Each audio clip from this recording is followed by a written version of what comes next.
Haute Route is a spectacular, high-level trek across the French and Swiss Alps. From Chamonix in the west to Zermatt in the east, the 140-mile journey takes in 11 high-level passes and covers around 50,000 feet of elevation. Jimmy and I completed our 14-day epic journey in September 2023. This trek is considered to be one of the best in Europe and is coveted by trekkers around the world. We hope you enjoy our journey as we take you through this spectacular trail day by day.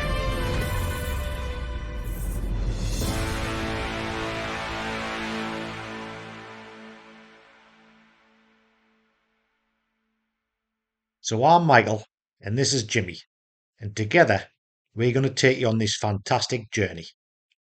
It won't be all plain sailing, and there'll be some drama and danger along the way.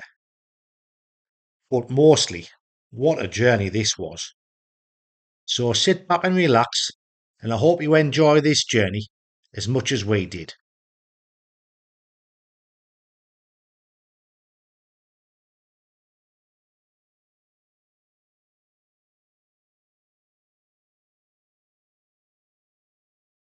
Sometimes when you think you've made the best laid plans, they just go pear-shaped.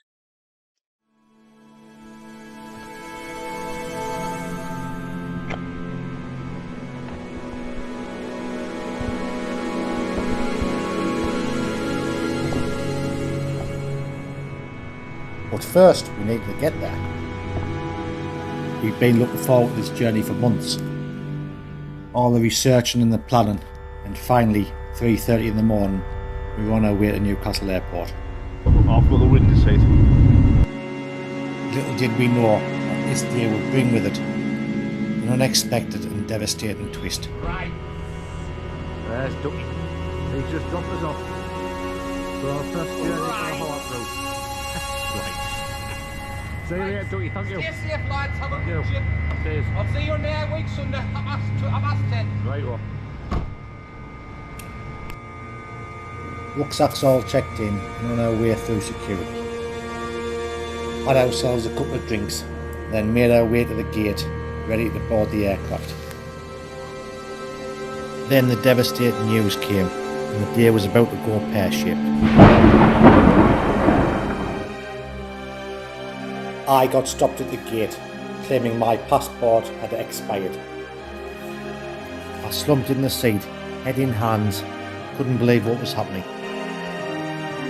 Rucksacks removed from the plane, duty frees returned, and back on the metro home.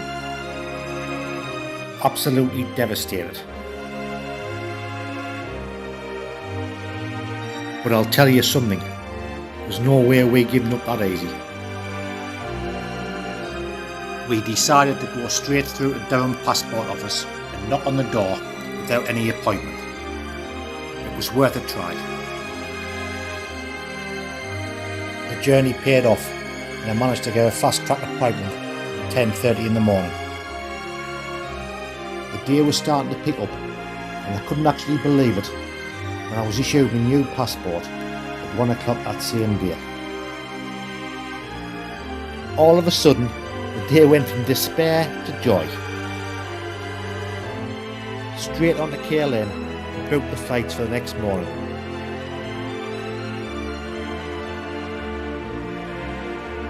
At 3:30 the next day, we were on our way again.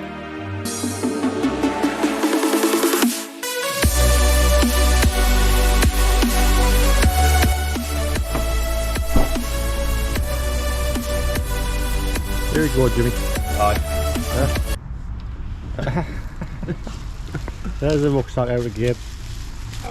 There's the rucksack out again. It's dropped up this time. Dropped up off yesterday. Hopefully get a check the date today. Right. Right. Thumbs up, subscribe. Press the like button, lads. So you probably wonder what I'm doing at the airport again. Showed you 2 clips of me and Jimmy travelling to the airport. We had a bit of a disaster yesterday. I got stuck with my passport with 5 months, European passport with 5 months validity on it. So it was a bit of a disaster yesterday. I ended up going back to Durham, trying to get a new passport. Managed to do that. And in the process, had to rebook my flights for this morning. Costing us 1,155 quid. So it was a bit of a disaster to say the least yesterday, but hopefully the trip starts from this morning and we have less drama than we had yesterday, so we'll see what happens.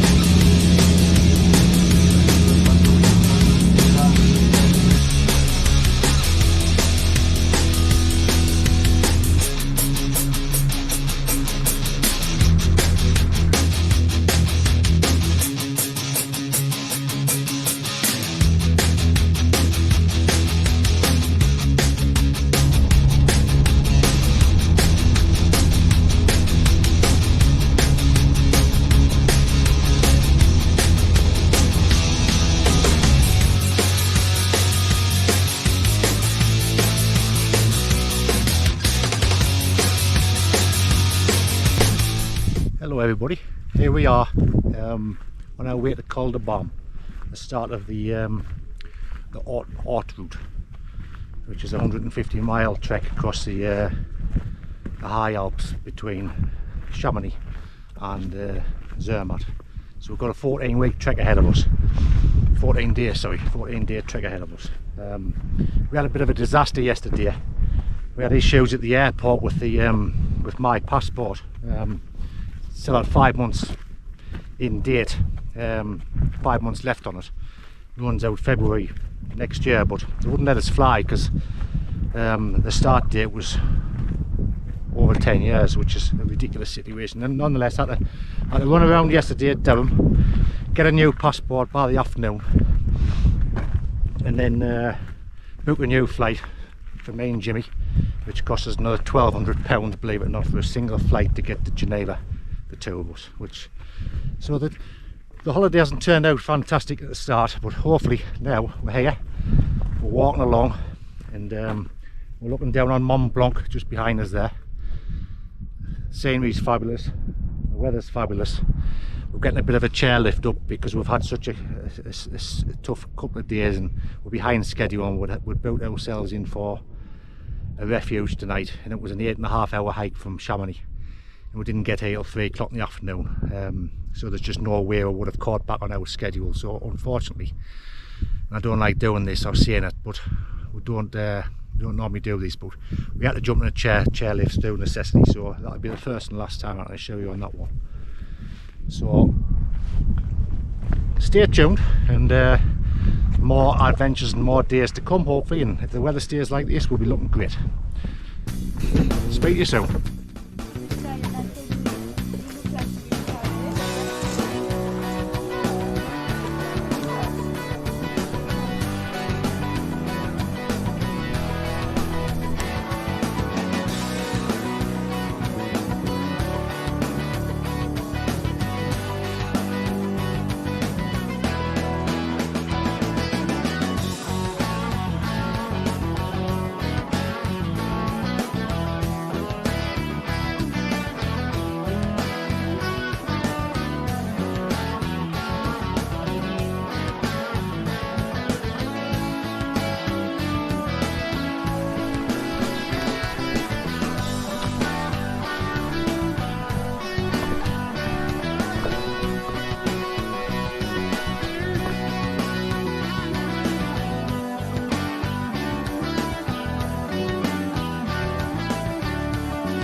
managed to reach our first destination, Jimmy.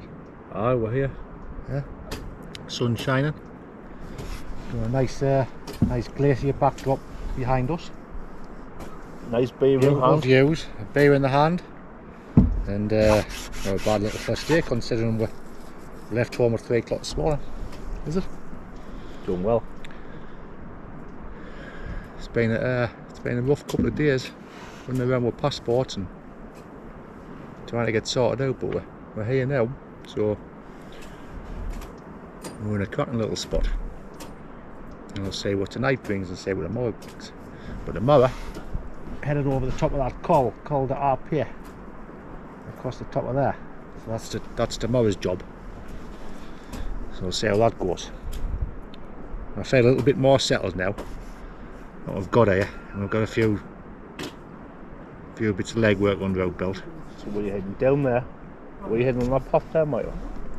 Right on that path all the way up. All the way the Col then on the other side and to a lock, yeah. So the man over there has got the fire on. And we've got a beer in our hand. So we kind of get vexed. Oh, outdoor living.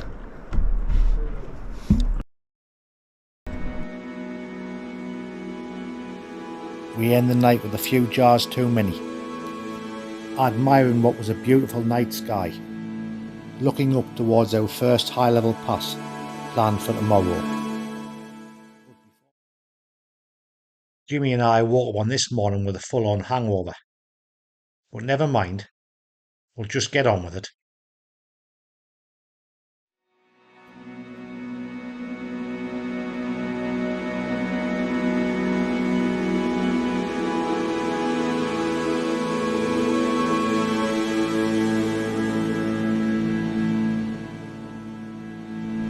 Good morning. We had a few too many sherbets last night, typically us in the first night. Never mind, we'll have to just get on with it today. So behind us as well, we stayed last night. That's a lovely little refuge called Refuge des Grands. And today we're headed down to Champex, which is about a 9-mile hike altogether. There's about 4,000 feet of elevation going up, and about 6,500 coming down, so it should be a pretty tough day today. Where we're headed is Col de Louvie, which is just up there where that crack is. And we'll be headed up there now. We want to get a little bit of breakfast at the bottom. There's a little cafe down there we should be able to find and get in there, but we'll see what the day brings. So all in all, it should be nice. Interesting little path down the side of the cliff. There's Jimmy down there on his way. Are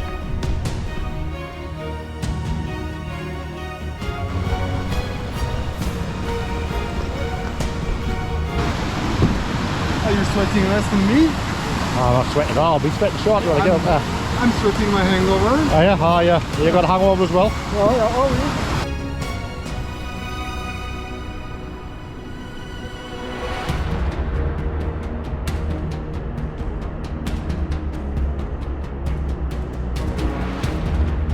What a cracking location for a nice little cafe.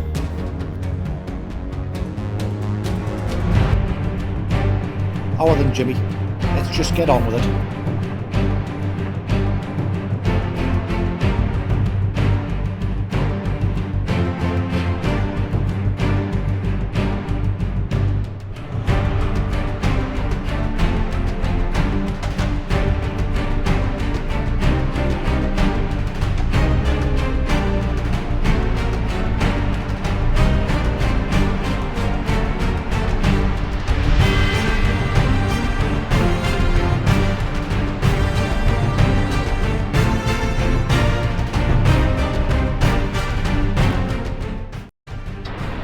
Came across this little lovely little spot to have a little spot of lunch overlooking the glacier. It's a little SAC, I think it's an SAC little shelter. You can just see it there behind us. It's locked the door. What a little spot to have a place of lunch. Jimmy's getting his lunch there now.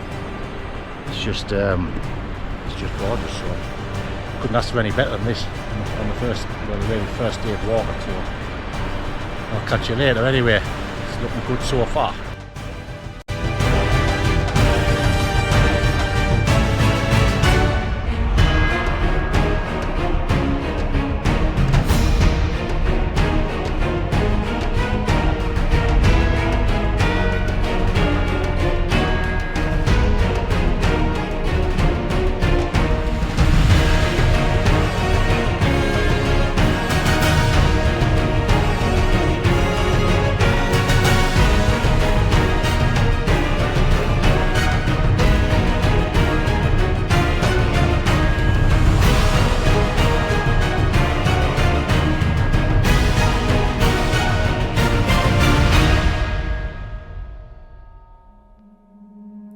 finally got the top of our first high level pass, looking down on the Trent Valley where we've just come from. So let's take you on a fly around this spectacular ridgeline.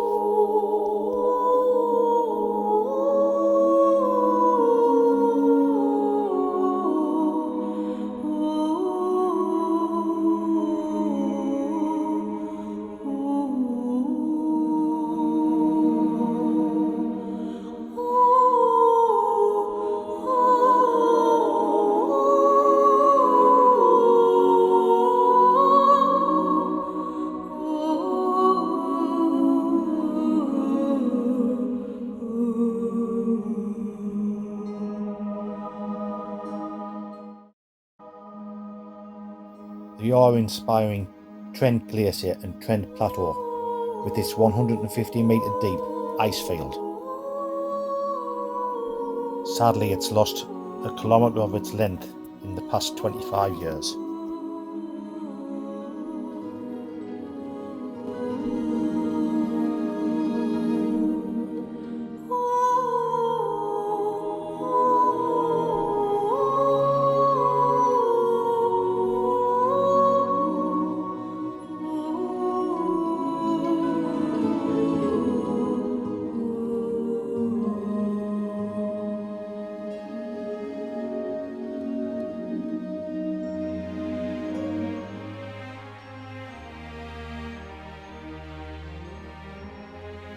After a very enjoyable but tough climb, nursing our hangovers, we head down the Val de Arpet towards Champex. Gradually and steadily dropping down into Swiss pastures. Eventually reaching the lovely lakeside village of Champex, where we would kick our boats off, rest our legs and stay the night.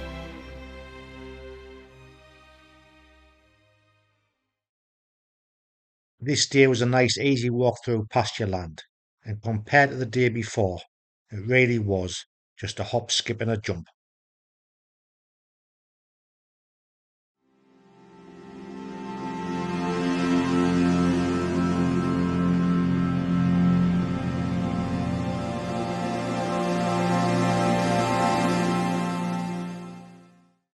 Good morning, everybody. We arrived last night at this lovely, pretty little mountain village called Champex.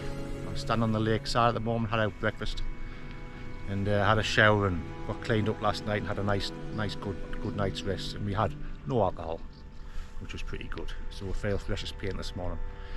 About to set off on a 9-mile journey, pretty much all downhill to a place called the Chable, which is 9 miles away. It's about 3,000 feet down and about 1,000 feet up towards the end of the walk. So it should only take us about 4 or 5 hours through pasture land. So we'll say a little bit different Switzerland today than we've normally had before we start our climb back up into the mountains tomorrow morning. And that's a 3-day journey over the tops of the mountain, staying in Mountain Hut. So we're looking forward to that. So this place is really nice. Stand on the lakeside. We had a bit of a tough day yesterday, which was coming over that col at Arpet. Tired legs, too much alcohol the day before. Tired legs, felt like lead, but we got over, and beautiful views on the top of there. Got some good drone footage and some good photographs on the way, so I'll share those later. But cracking day's walking yesterday, all told, even though we were a bit hungover. But pleased to be down here and on our way to the Chable now. So anyway, we will hopefully have a nice day today, and we'll catch you later. Okay.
After about 5 hours of steady hiking, we eventually reached the pretty town of Le Chable.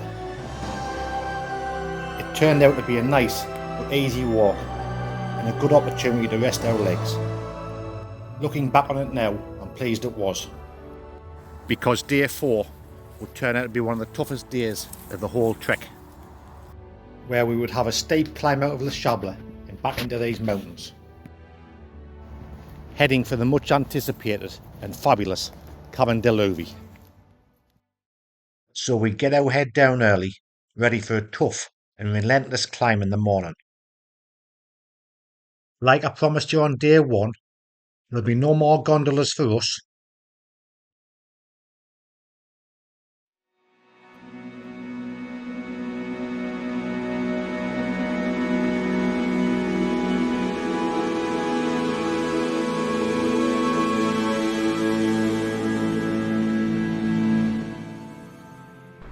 Good morning, welcome to day 4 of the Haute Route. We had a good, nice, easy day yesterday as mentioned. Arrived at Le Chable around about 2 o'clock in the afternoon. That's it down there, lovely little village. Stayed down there the night. You can just see it there, yeah, very nice. A good night's sleep, a nice little hotel, nice meal last night, and ready for our journey for the next 4 days, heading off over the top of the high Alps. First stop of the day is 11 miles away. It's a Cabane de Louvie on Lac Louvie. 11.5 miles away. It's a tough climb, one of the hardest ones of the route. 6,500 feet of up elevation, and I think it's about 2,000 or 1,500 down over. So most of it's climbing all day for that 11 mile. But when we get to the tops, it looks to be quite spectacular. So the weather's looking really good. Sun's shining, the forecast good for the next 10 days. So all being well, we'll have a nice journey. And I'll catch up with you later on when we get to our destination.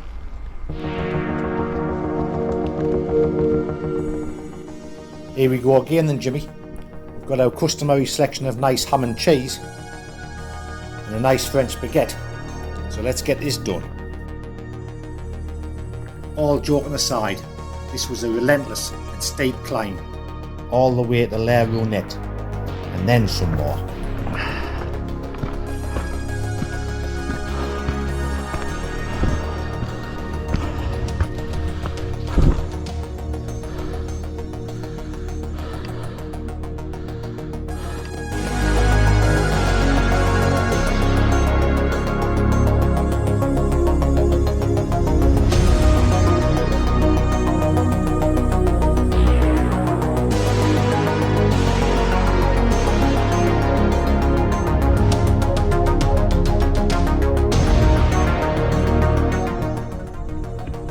Not a bad place to stop for a cheese and ham baguette.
I would highly recommend going straight on at Col de Louvie, where the views on the way down to Louvie are absolutely fantastic.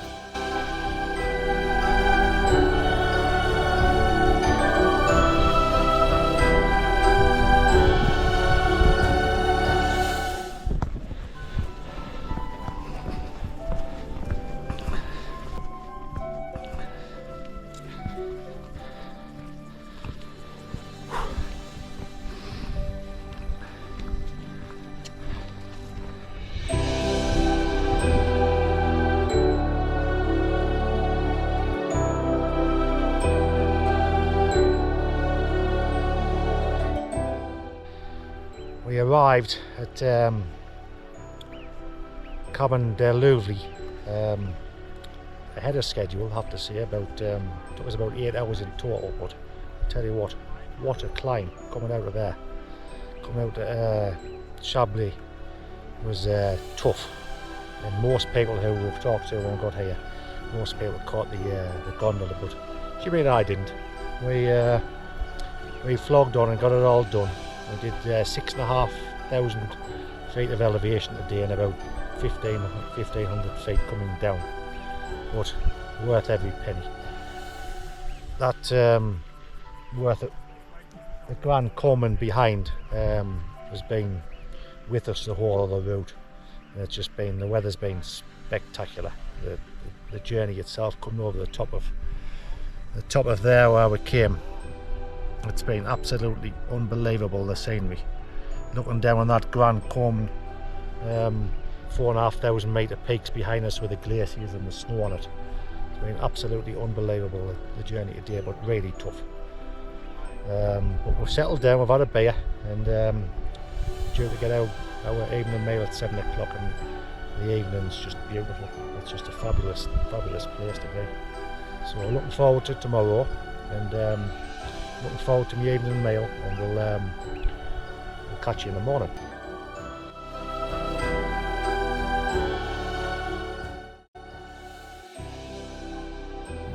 We capped off a fantastic day's hiking with a lovely, well-prepared meal and a good bit crap with our newly found friends from Darlington. Finishing the night off with a couple of snaky beers, gazing up at this magnificent starry sky.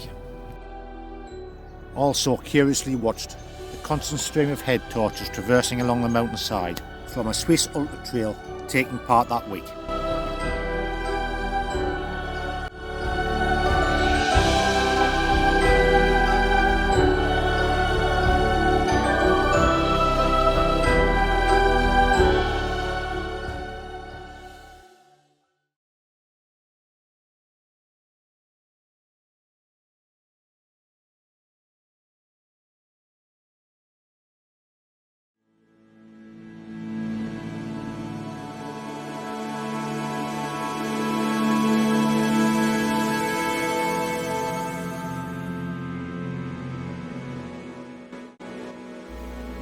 After watching the stars last night and having a good bit crap with Ian, finishing off our beers, I started to reflect on what a fantastic day's hiking we'd just had.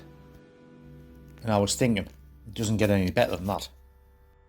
But I'd be wrong, because this day, the scenery was unreal, and it really was a feast for the eyes.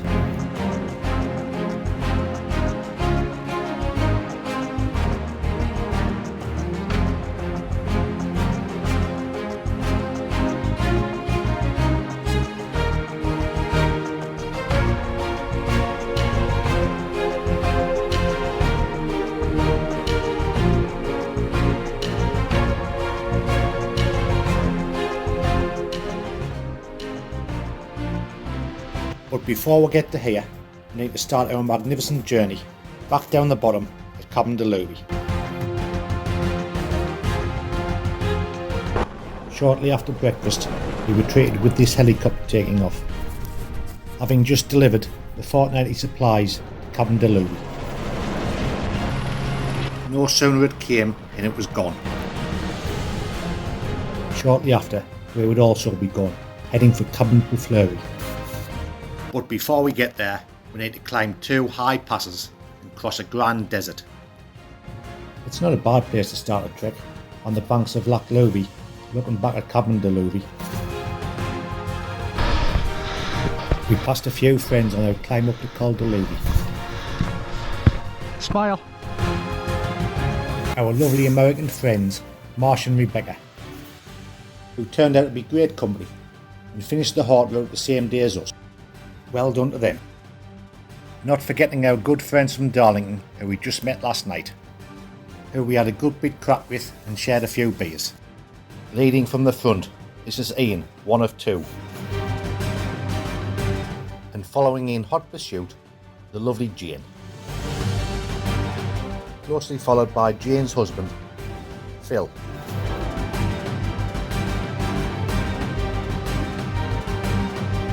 Then there was Keith.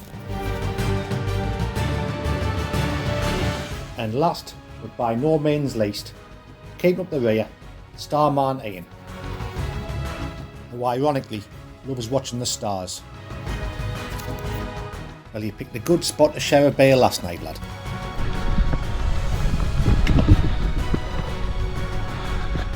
Jimmy's away. So come on, lads and lasses. Let's crack on and get this climb done to Col de Louvie.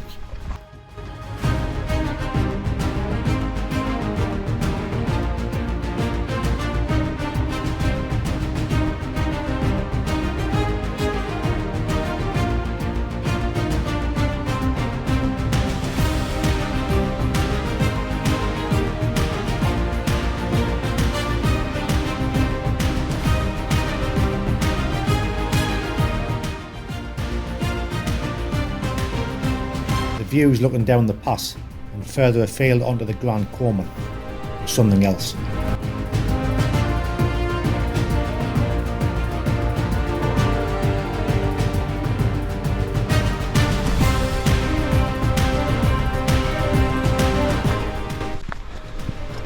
After a reasonably stiff climb, we eventually reached our first pass of the day, Col de Louvie.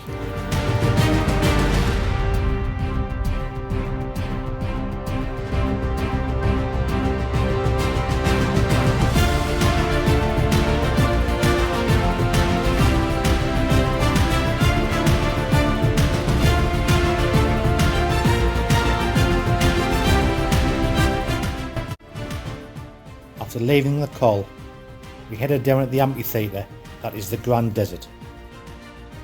It's easy to see why it's called a desert, as it's an arid but an equally beautiful place to be. For me, crossing this rugged but absolutely outstanding landscape would be one of the highlights of the whole trip.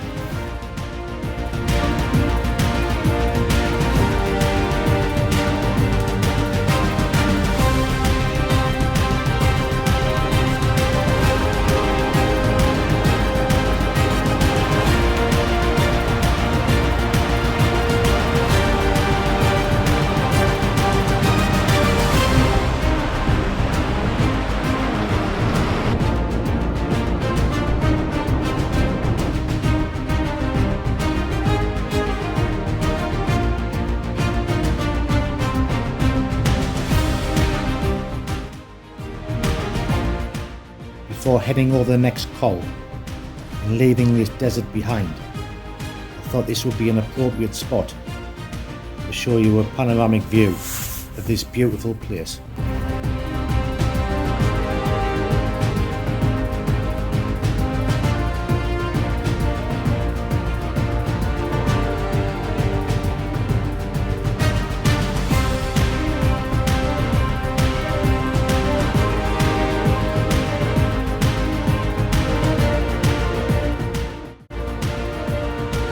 So we'd leave the Grand Desert behind and start our climb to Col Prafleuri. When you're climbing up to these cols, there's always a sense of anticipation, wondering what you're going to see when you get to the top. This one was a bit special. Wow, what a view!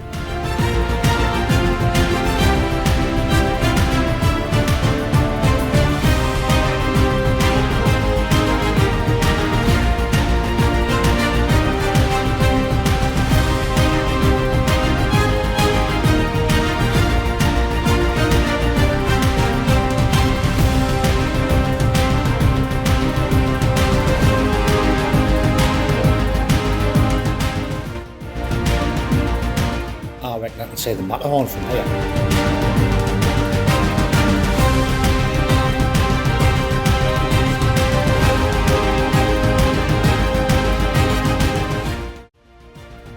There's that Grand Corman again.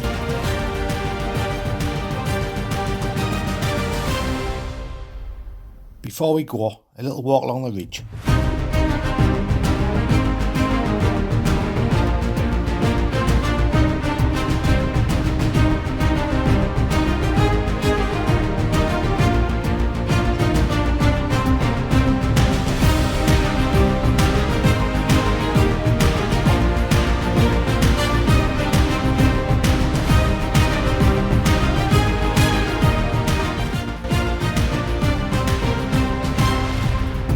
After spending time admiring these amazing views, it was time to set off on the final part of our journey down to Cabane Prafleuri, where we'd spend the night.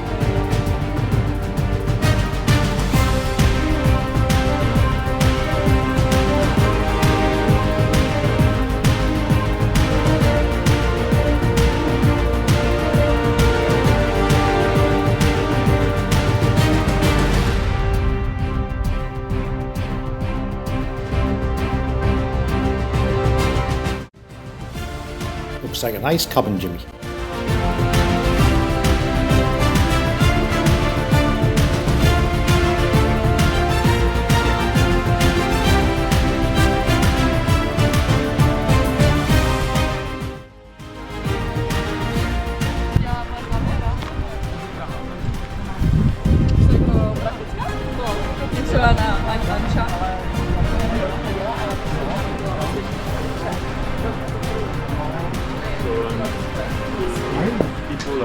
There's Jimmy, lad. Do you fancy a pint?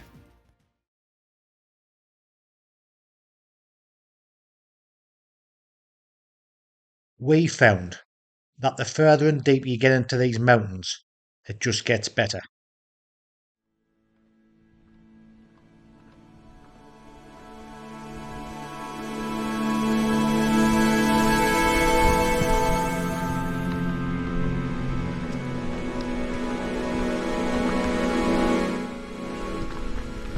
I think we'll keep this bit till later.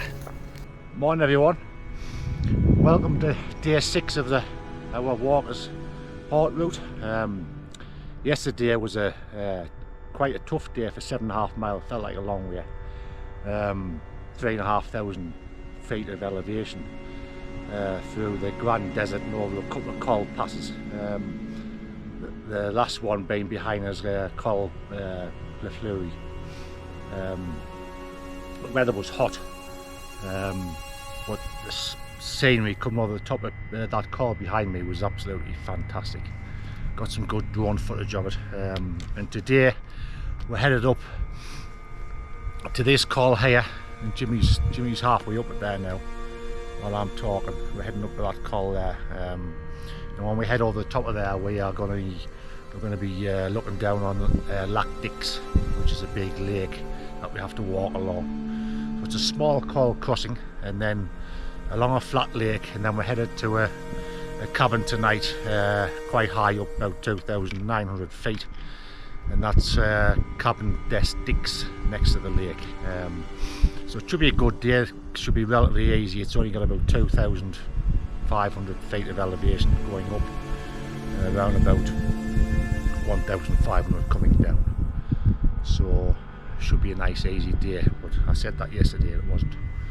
So it's hardcore on these mountains, but the scenery yesterday was absolutely spectacular, and hopefully we'll get a similar sort of day today. So we shall catch you later and see what this day brings. Well, it just gets better.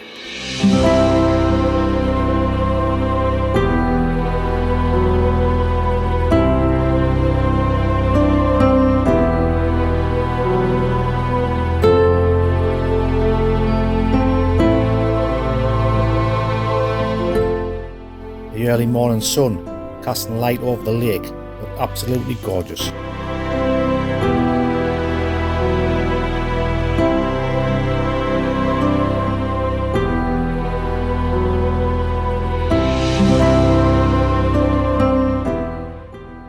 During our descent to the lake, we got some cracking views.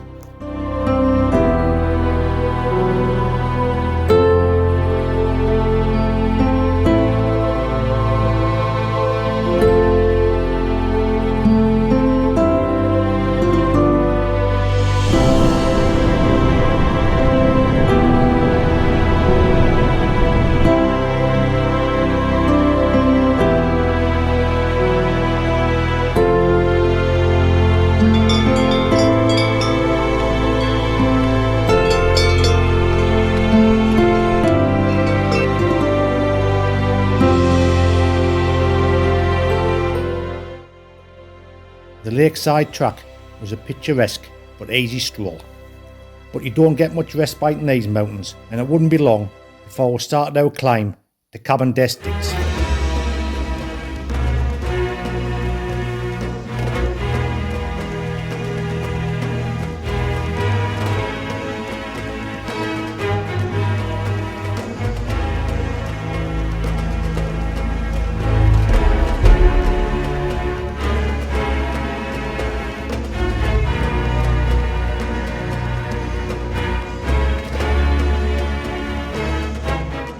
The view coming over this col was a bit special as well, and what a place to spend the night.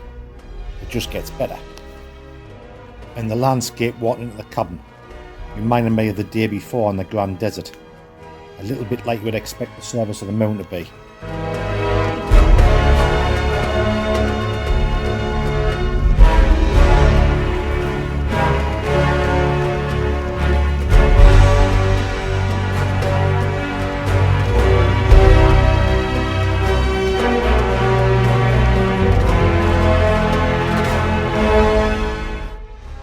We reached the cabin early afternoon, plenty of time to have a look around this wonderful place. So we've made it to Cabane des Sticks, and I have to apologise about the location here because it's absolutely unbelievable. The setting on this place is overlooking that glacier there. It's just quite unreal, really. Getting so close to a cabin. We're sitting at just about 3,000 metres above sea level here, and that mountain behind us must be about 4,000 or so, and the glacier running right down to the valley there beneath us. And we're going to cross that glacier tomorrow morning on our way home, on our way to the next destination, sorry. And the Des Sticks cabin is behind us, standing on a nice platform at the moment. So that's it there. You can just see that. Lovely place. So, let's get ourselves a beer or a cider. Get ourselves a cider, and we're going to enjoy it. Catch you later. Now seems like a good time to give you a tour of this amazing place.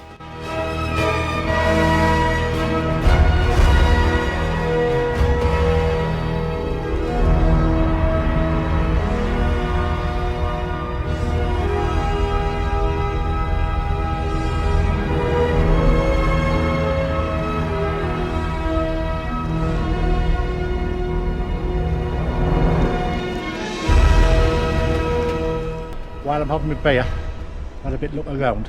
I just thought I'd show you around a little bit to show you what the facilities were in this place and how beautiful it is. So if you just take a little bit of a tour around here, I'll show you. So this is the view you've got from the decking of the cabin, and you've got the glacier runs down the hill.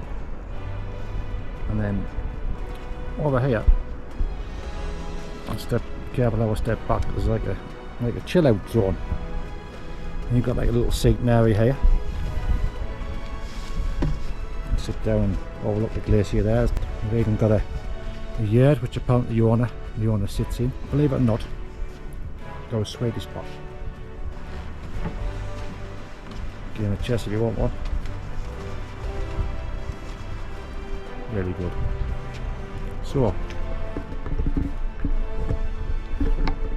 haven't even had my beer yet, but I'm going to have it now. So, I will catch you later, and hopefully you have a good night. Just to cap off what's been a fabulous day, let's take you on a little fly around these high mountain tops. The views from this fabulous cabin are dominated by the awe-inspiring Glacier de Chalon, and also the towering mountain that is Mont Blanc de Chalon.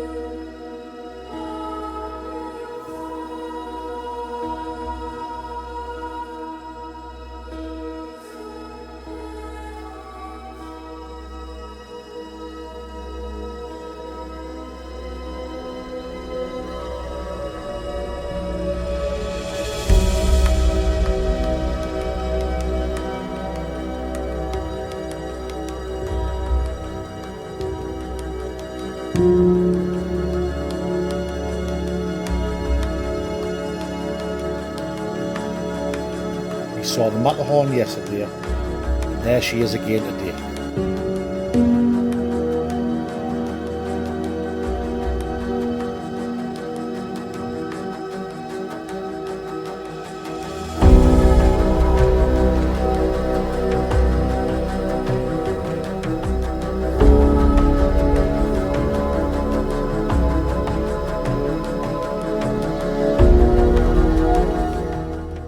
After yet another cracking day in these mountains, it was time to get our head down.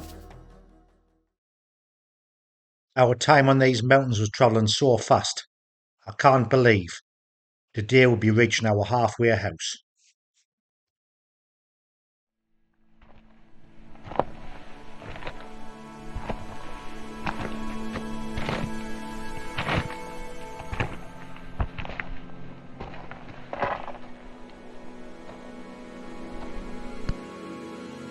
I have to say that yesterday was an absolutely fantastic day's hiking.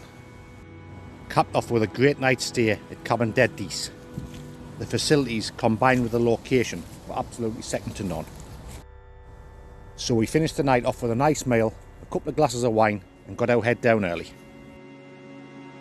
And after a good night's sleep, we woke up the next morning to another glorious day in these mountains. Hi everyone. Welcome to day 7 of the Haute Route. Jimmy and I stayed in a fantastic cabin last night, Cabane. I would rate that as the best cabin we stayed in the whole time while we've been here. 10 out of 10. Food was excellent, views were fabulous. Got some great GoPro footage last night, both in the early evening as well as stars last night. Looks pretty good, so hopefully we'll get the chance to publish that later on. Outside showers all up on the glacier, fantastic, absolutely beautiful place. Food was fabulous, excellent, really nice. So today we've got a long walk. It's the longest walk we'll do in the whole trail. It's about 15 miles all told. It's from this Cabane down to Les Hauderes, I think you pronounce it. So we've got, the good thing about it is it's 7,000 feet down and only 2,000 up.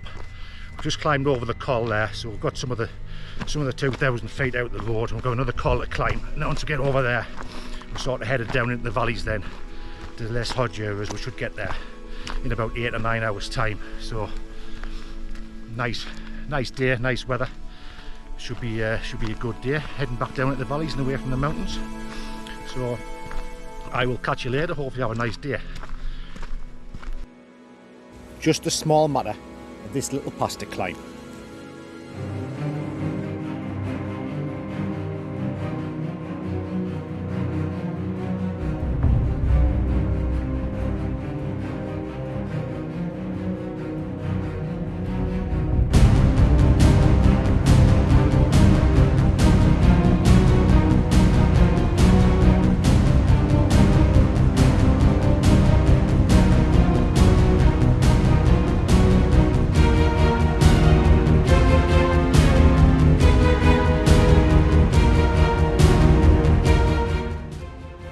So there's two options to climb out of this stunning valley. Via the Col de Louvie or the one we chose, and not for the faint-hearted, via the cliffside ladders of the Pas de Chèvres.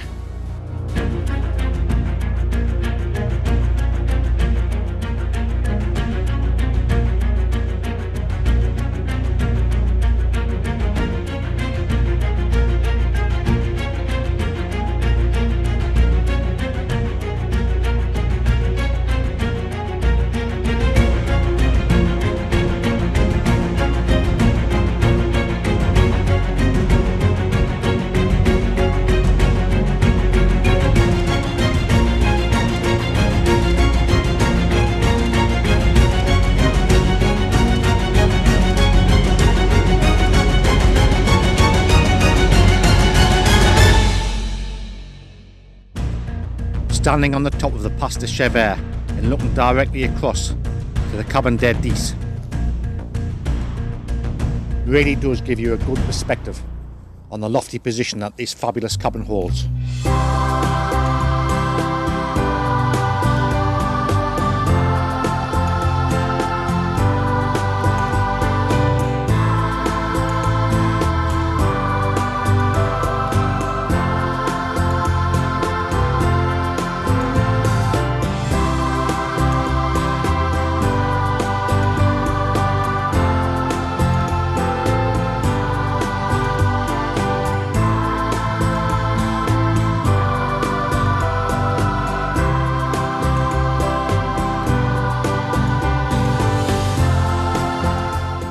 So it's time to leave this stunning location and start our descent back down the valley towards Arola.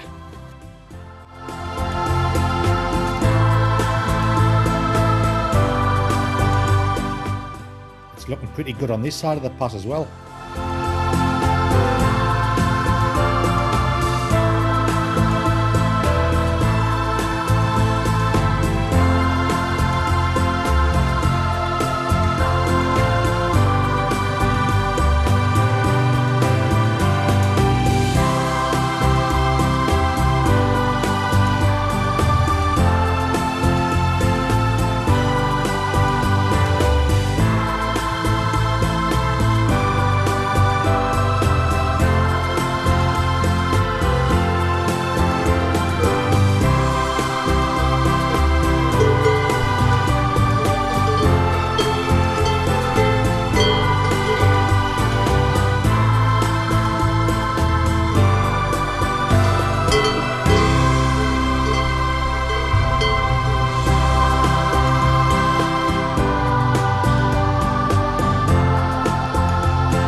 The scenery on this trek just continues to deliver.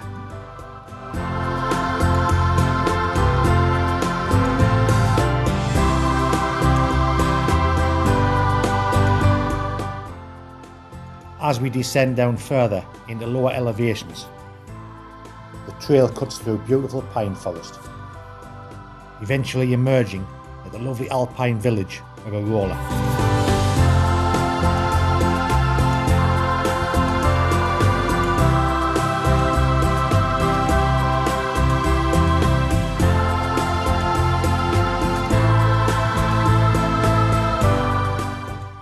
This section of the woodland path between Arola and Le Lac Bleu, for me, was a bit monotonous and lacked any real views.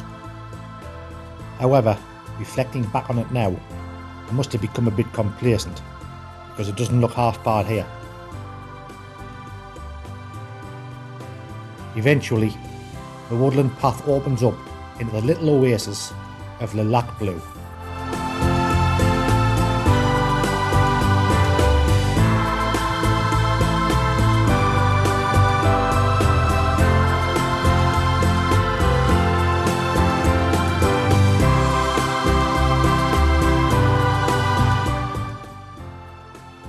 After quite a long but steady descent, we eventually reached the charming rustic village of Les Hauderes, where we would stay the night.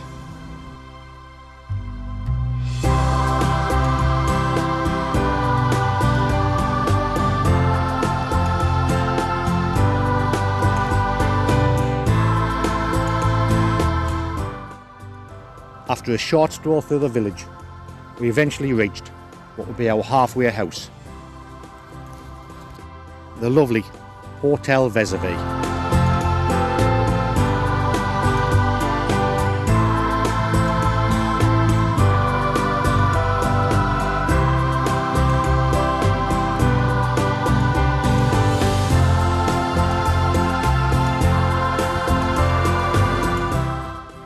Well, we might as well celebrate getting the first week done, Jimmy. You get them in and I'll get the next ones.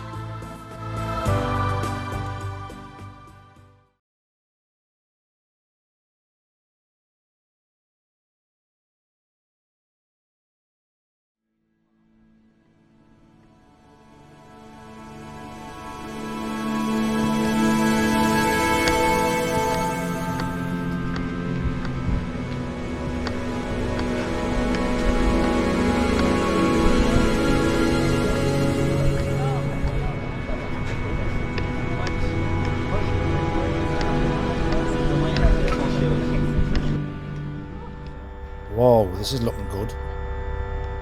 Surely it can't get any better. Well, it just did.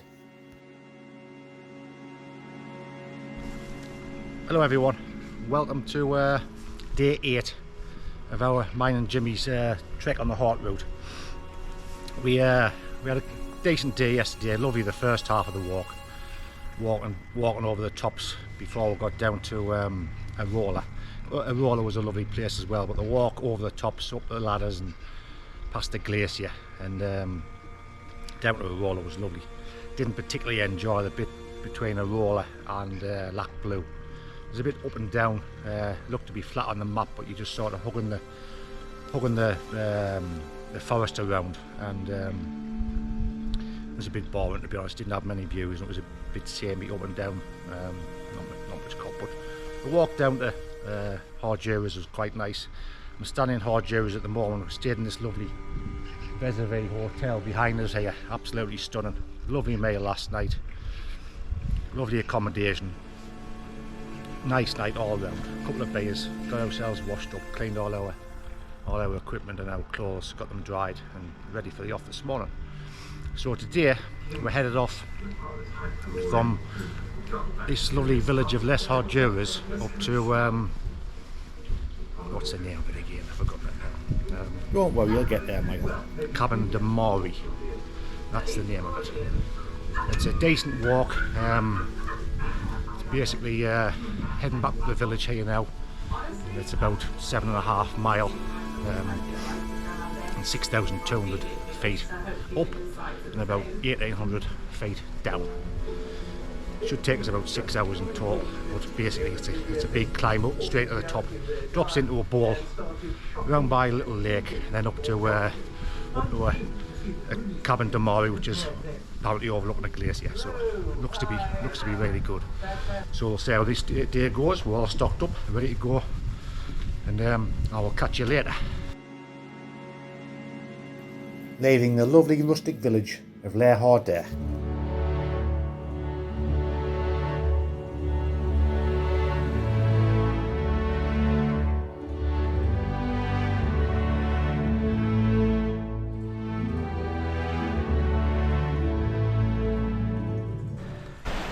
So starting to get a little bit of elevation now. Nice little hamlet, middle of nowhere, overlooking nice valleys behind us with a little Swiss flag on. Being an old hamlet that's used by maybe one person now. But what a view they've got, up and down there. Lovely. And, we've come from down there. Been a decent journey up so far, not too tiring. And we'll have to say we're maybe halfway up. We've got to go up the top of here, and then further on there's a col 2,900 metres before we start dropping down into the bowl before we get to the big stuff. So going well at the moment. So we'll catch you later.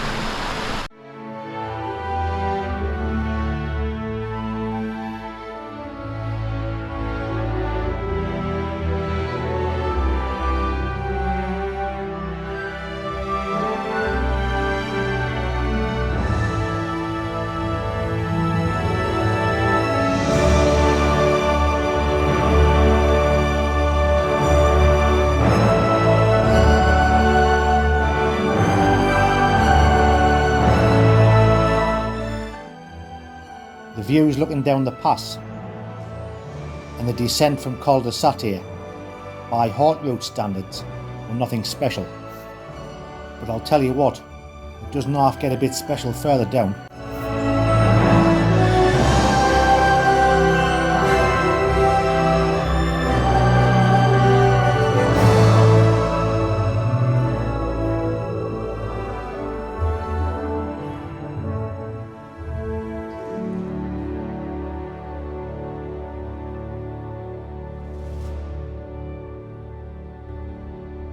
So we made it over Col de Louvie. Not too bad of a climb after all, and we've come to this amazing amphitheatre type bowl, and these like yak type cows behind. First time we've seen them while we've been here, and it's an amazing place all told. So we're going to have a bit spot of lunch and head off to our Cabane de Moiry, which is straight behind us there. You're not able to see it, but it's towards those glaciers there.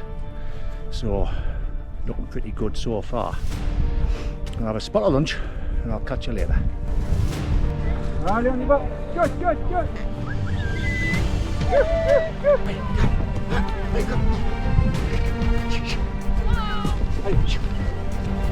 Allez. herding his yaks up.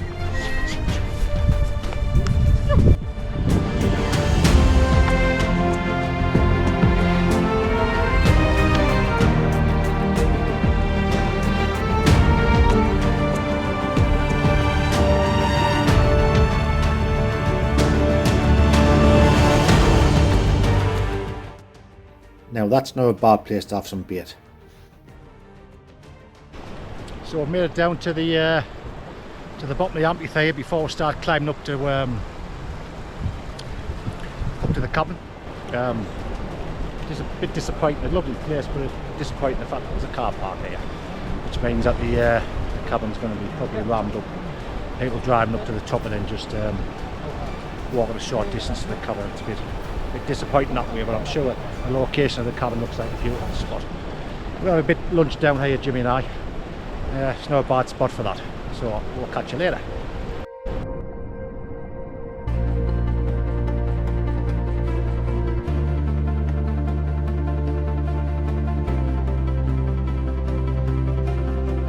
After enjoying our lunch by the lake, it was just a small matter of the 600-metre climb to do to complete our journey up the Cabane de Moiry.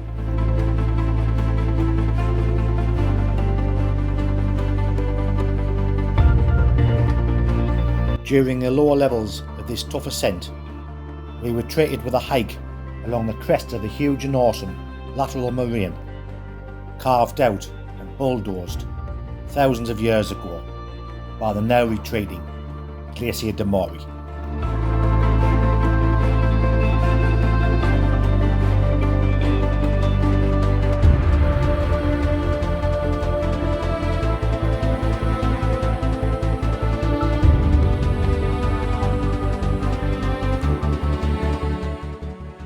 Imagine the height this glacier once was before it started retreating.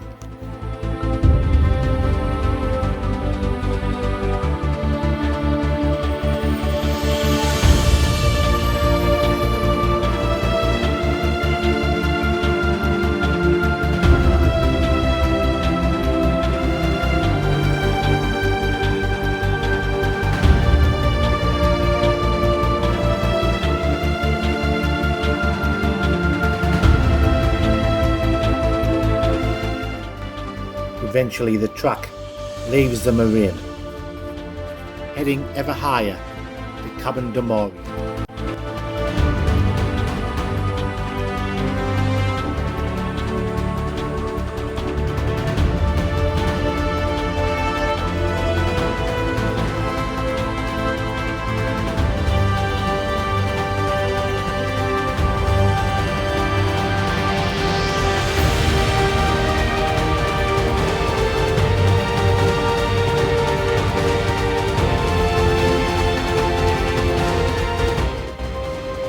Can you imagine what this glacier must have looked like when it was in its full glory?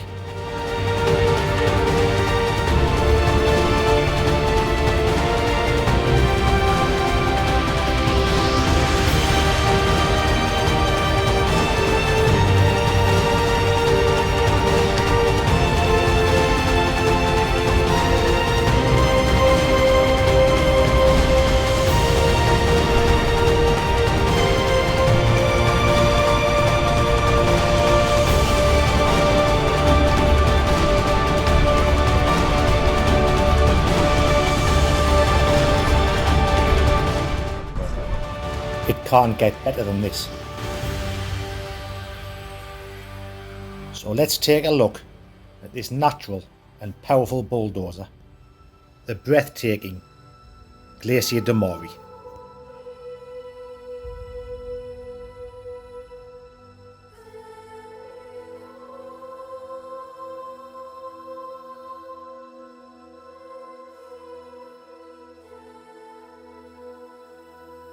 Gallon after gallon of meltwater flows under the huge ice pack and acts as a lubricant, helping the enormous glacier to slide down the valley.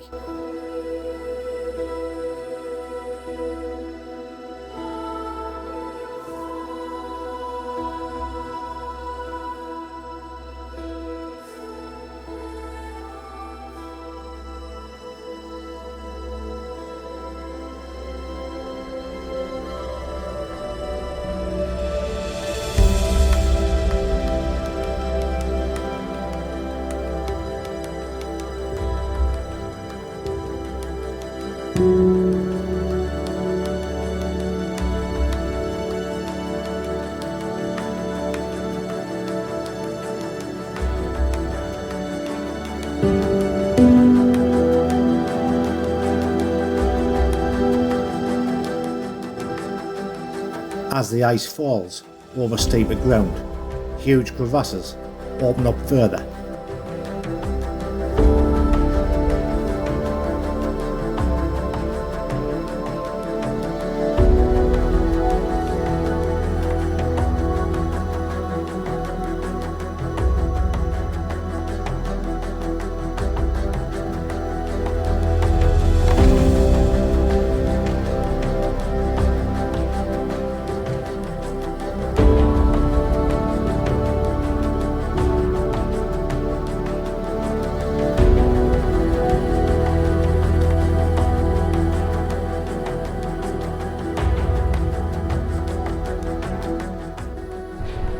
We arrived at Cabane de Moiry. Tough climb up the top of here, and again I'll make no apologies this time for this view that I've got from this place. Absolutely unbelievable. The glacier behind is like on your doorstep, really close. I've flown the drone over it today, and it's what you call spectacular, this location. Probably a better location than the Destix one.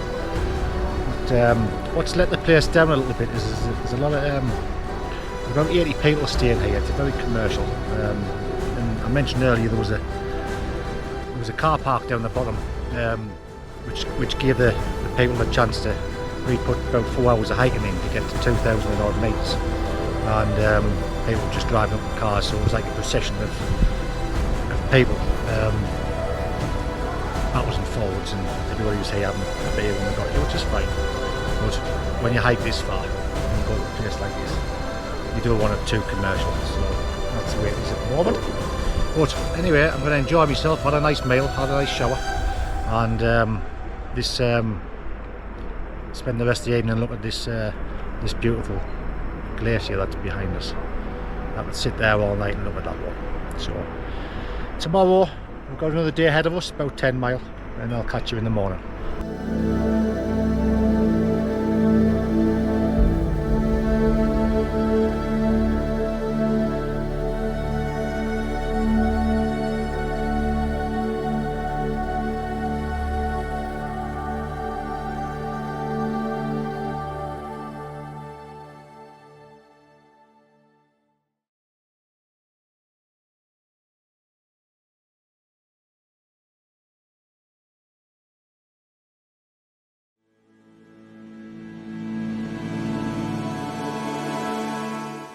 "10 miles is just the average distance on a 14-day Haute Route. So this day was an average day. But it really did just feel like a skirt round the corner." Good morning, welcome to day 9. It's day 9 of our Haute Route trek, mine Jimmy's.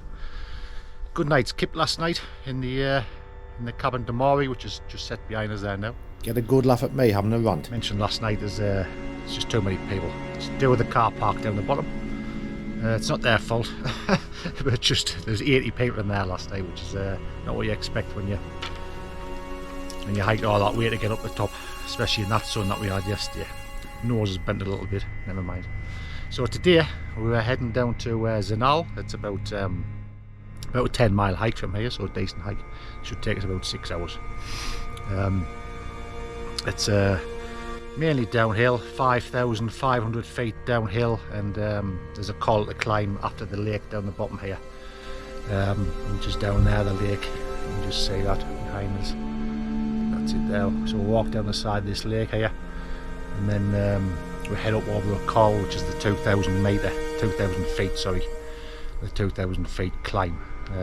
So should be a canny little day, different to yesterday, mainly downhill rather than uphill. So head down to Zinal and we'll catch you later.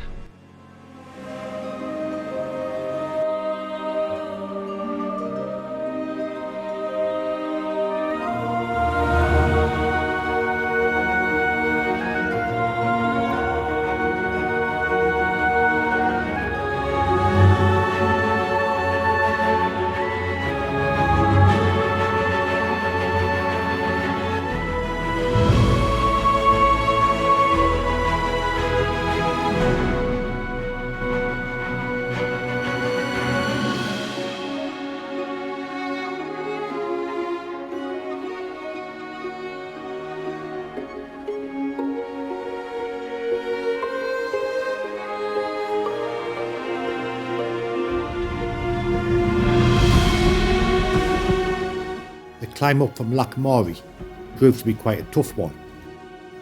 But what a treat it is when you reach the Col de Louvie.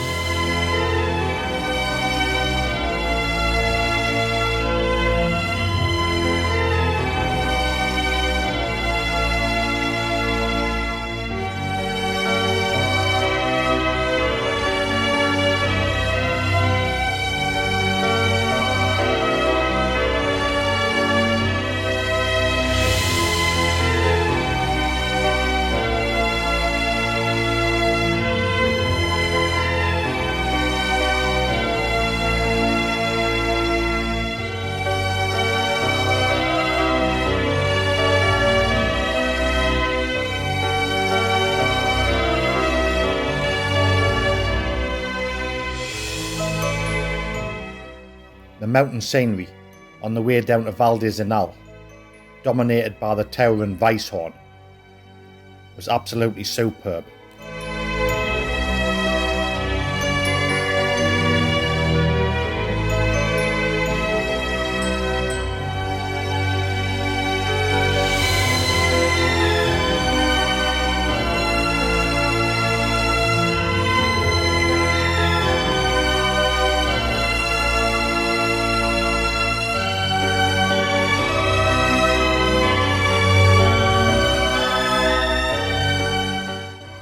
After quite a long but steady walk down the track, we reached the valley bottom of the beautiful Val di Zinal. So this walk might have been just a skirt round the corner, but it must have been harder than it looked.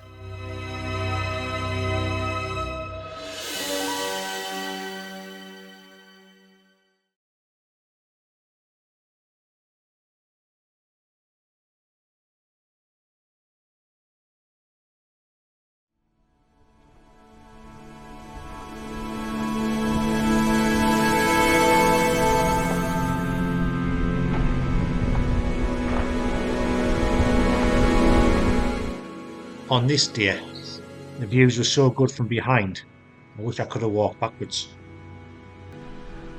Morning everyone, welcome to day 10 of our Haute Route tour, mine and Jimmy's. Yesterday we slept in Zinal, nice little alpine town, a little bit like Avimore really. Lovely views up the Weisshorn, and then we're headed up today on a 10-mile trek up to a place called Cabane Bella Tola. Go past a famous hotel, colonial hotel called the Hotel Weisshorn, no doubt named after the mountain Weisshorn. I'm pointing south at the moment, and actually you can't see it, but the Matterhorn is directly over the top of those mountains. So we're going to head up to Bella Tola today, which is away from the Matterhorn. It's about 10-mile journey altogether. I'll get a little bit of elevation at the moment.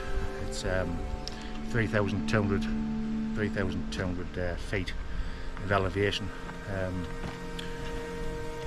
and it's about 1,200 feet of descent to get to our destination. It's supposed to be a lovely location, and this walk itself is running along the side of the mountains.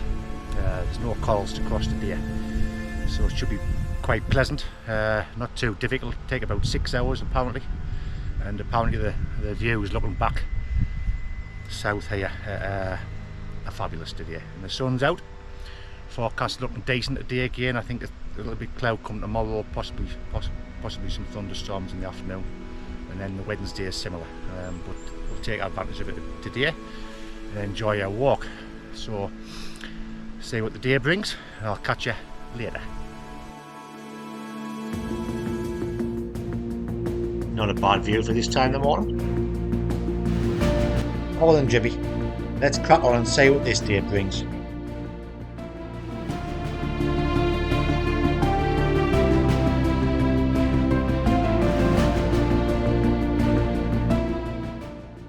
Shortly after leaving the tree line, we were joined by a newfound friend, a good northern lad called Andrew.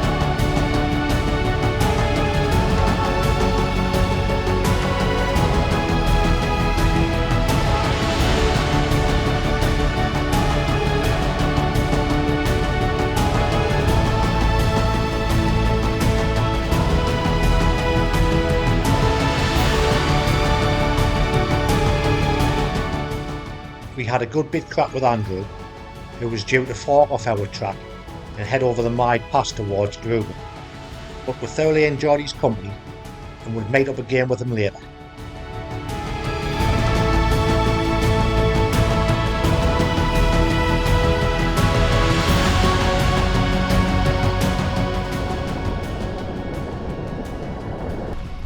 So we're about halfway through our trek today.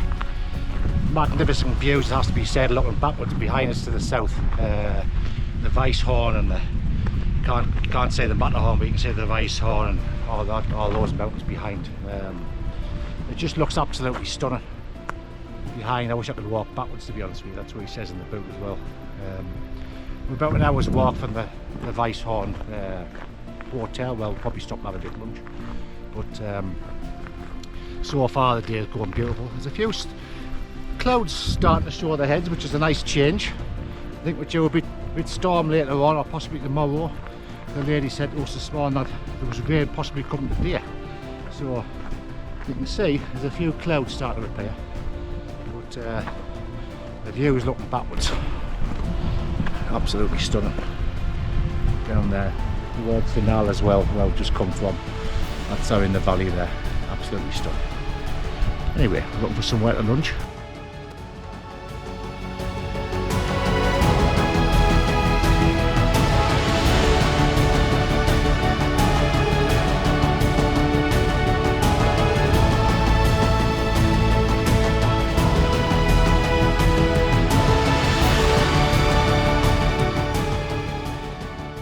Well, Jimmy, we've had a decent day so far.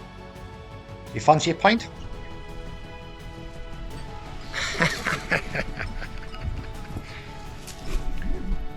So we had our lunch and came across the Hotel Weisshorn, which is quite famous around here, a little colonial hotel.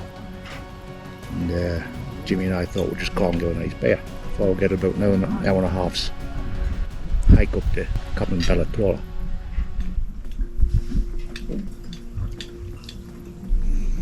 Quench the thirst a little bit before we push on. So, catch you later.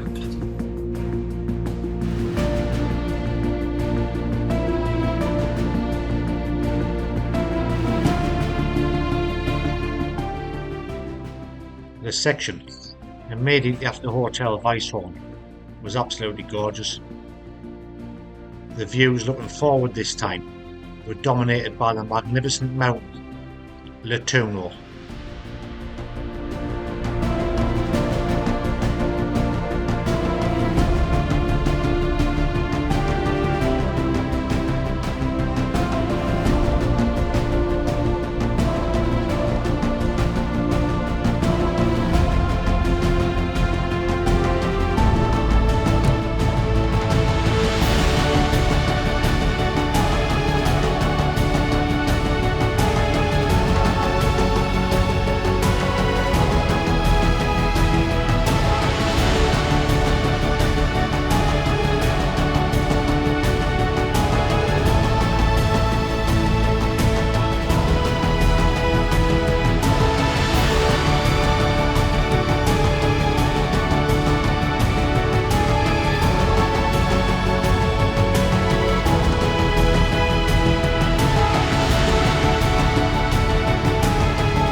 So we arrived at Cabane Tola.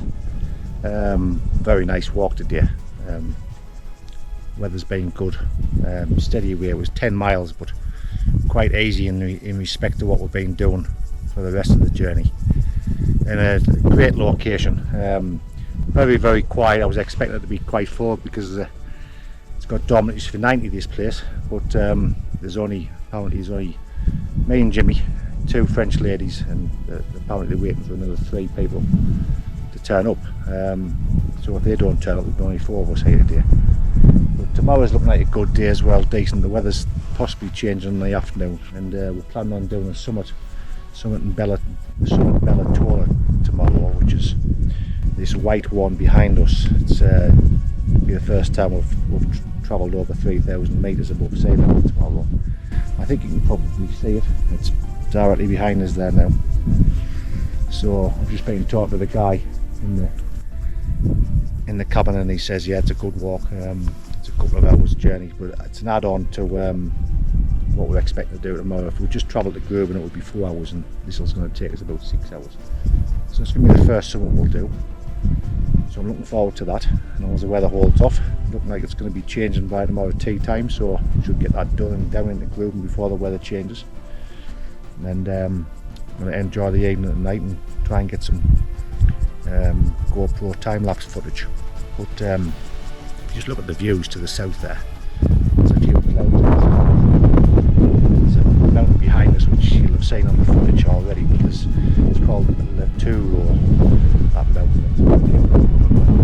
And then we go over the Moiry Pass, which is to the left of it, after we've done the summit. So it should be pretty good tomorrow. Hopefully the weather stays up. It's a nice day. So I'm going to have another beer now and enjoy the evening. We'll catch you in the morning. The day's trek, like all the days on this Haute Route, have been great, but tomorrow will be something special. And for me, will be the best day of the whole trek.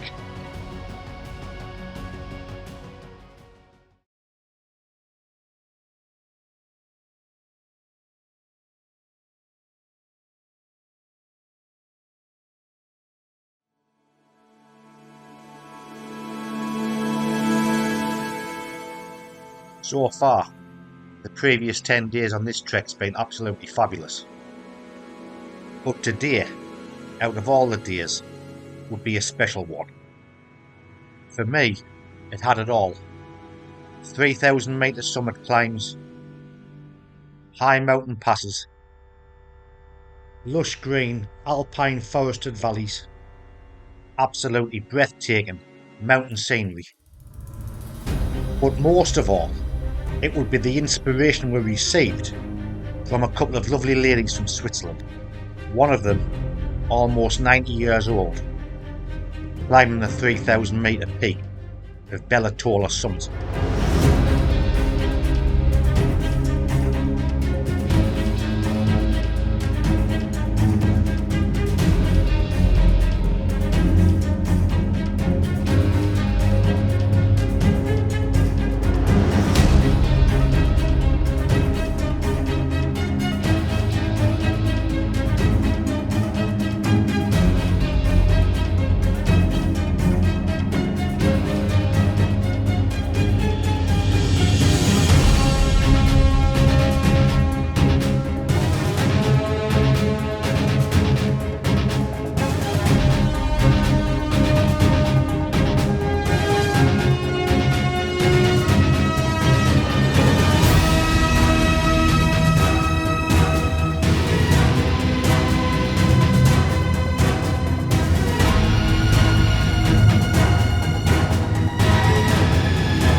These lovely ladies should be an inspiration to us all.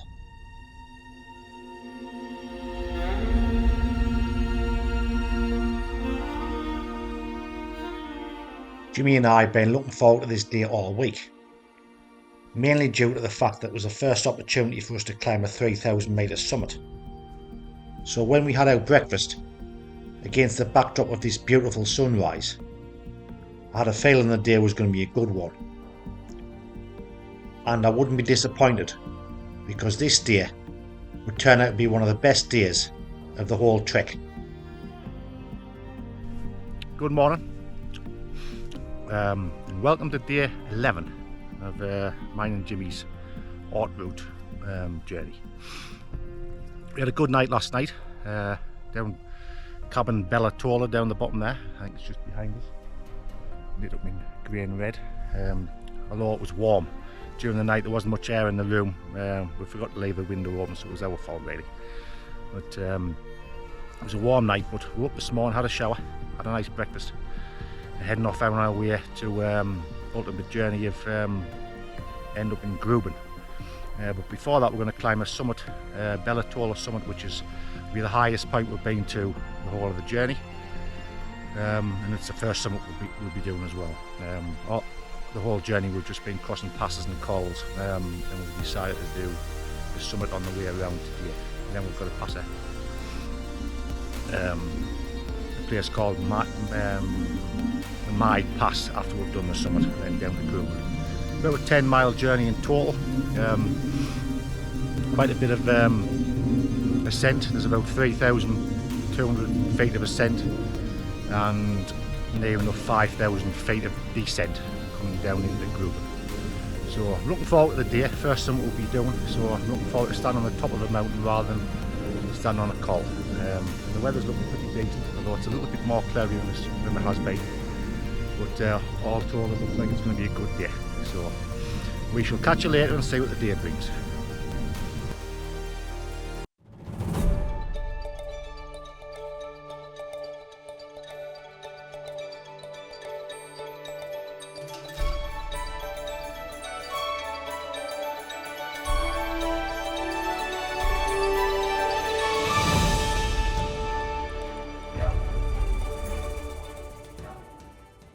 Here's them two lovely Swiss ladies who were in the cabin last night.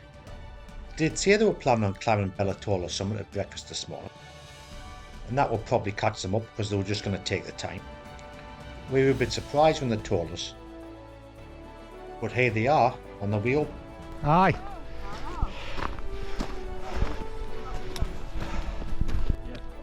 So we came across these lovely old ladies from Switzerland down in the cabin, and unbelievably, one of them's 89, the other one's 82.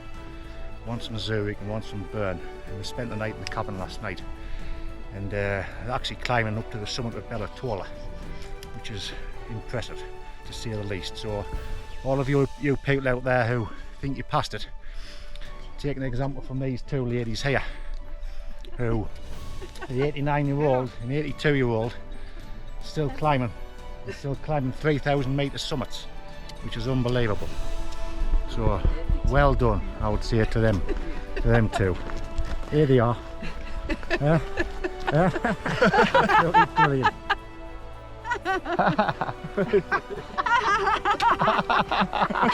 Ja, jetzt nimmst du noch eine mit uns. Mit denen zwei. Komm, ich will da mit denen zwei. But see these ladies later.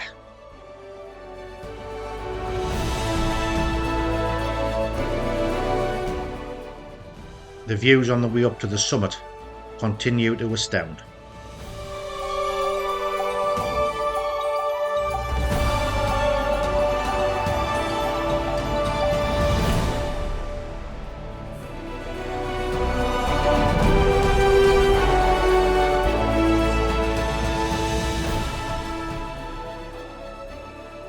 On the way up we came across this nice small hut for the ultramarathon runners. Jimmy's disappeared. Steady on, Jimmy, he'll scare the bands away.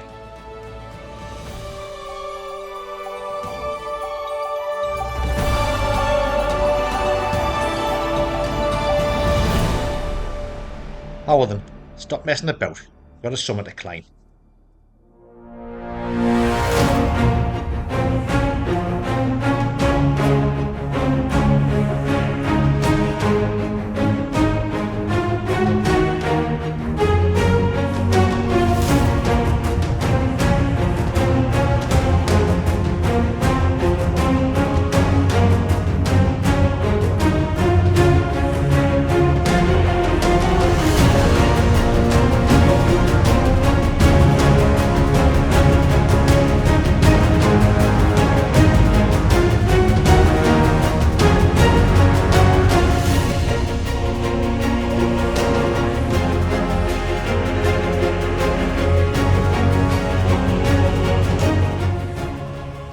we're starting to get pretty high now, looking down on Latuno, the lovely mountain from yesterday.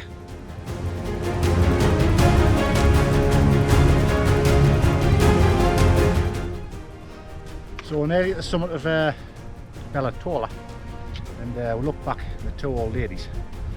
They look like they're going up to the Rothhorn first. So Jimmy and I looked at such an inviting ridge, we just thought we might as well do that as well. Can't be beaten by a couple of old ladies after all. So we're hoping they're going to be up the top of there, but they sort of might bait us at this moment. But we're going to go and do that ridge, do the Rothhorn, and then come back to finish this summit off. So we'll catch you later.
What's up, Jimmy?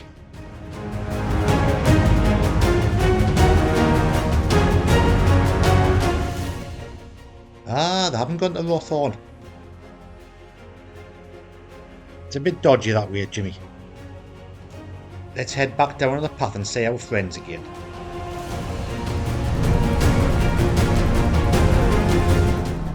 Here they come. Hello. You're on again. Not yet. We're going to go and do the Rothhorn first. We're going to go and do the Rothhorn. Yeah. And then we're going to go and do Tola. Dat is Tola. You don't go. You haven't been. Not yet.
So that's the Rothhorn done.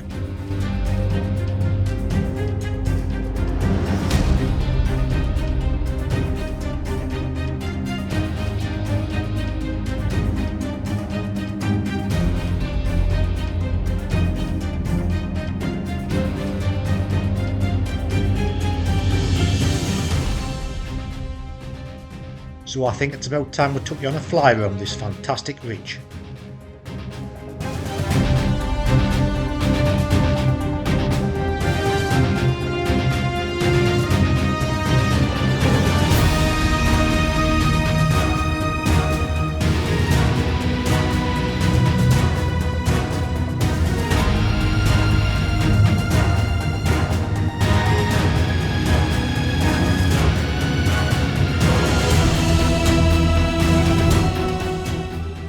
While Jimmy and I were enjoying the Rothhorn summit ridge, we noticed that our inspirational friends had just about reached the 3,000 metre peak of Tola summit. So I know I've shown you this once, but it's got to be worth showing again.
These two lovely ladies, still climbing 3,000 metre peaks at nearly 90 years old.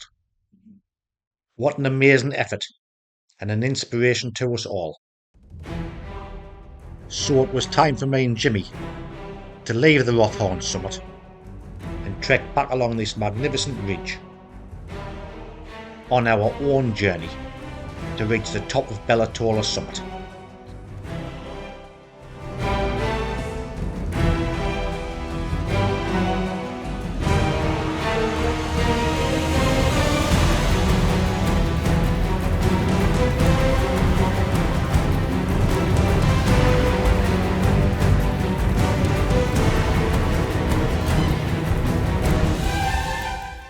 The hike along the ridge from the Rothhorn to Tola summit, with its exceptional 360-degree views, ranked amongst the best on the whole of our journey.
Here's our inspirational Swiss ladies again, on the way down this time.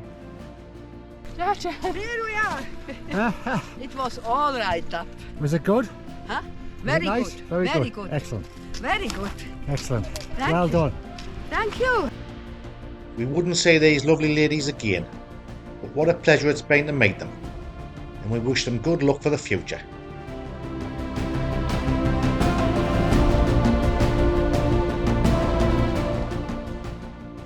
Well, it looks like the weather's on the turn now, so it's about time we pushed on to this summit.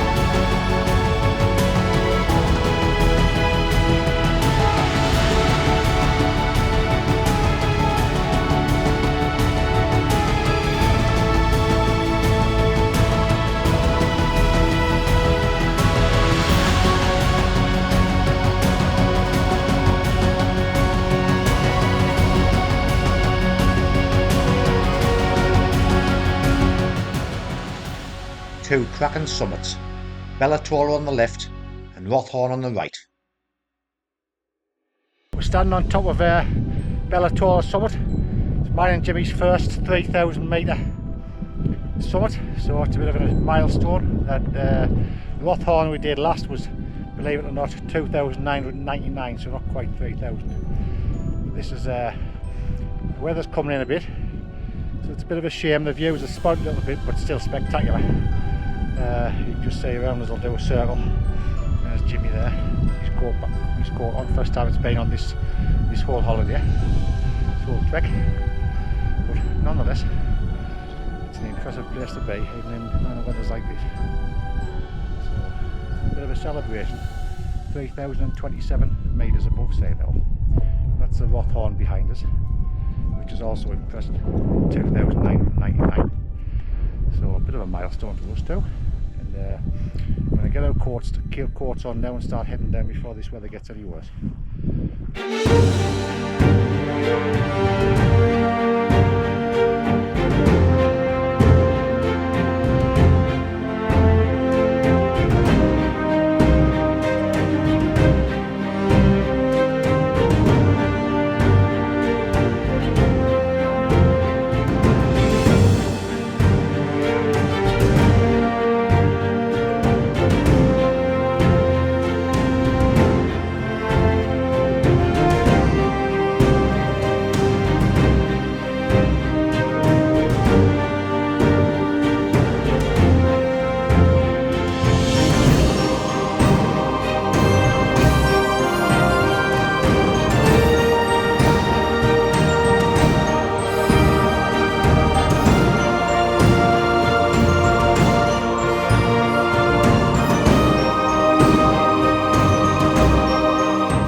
Aye, there it is, Jimmy. My pass. The weather's starting to pick up nicely, and the views all the way up to the pass continue to deliver.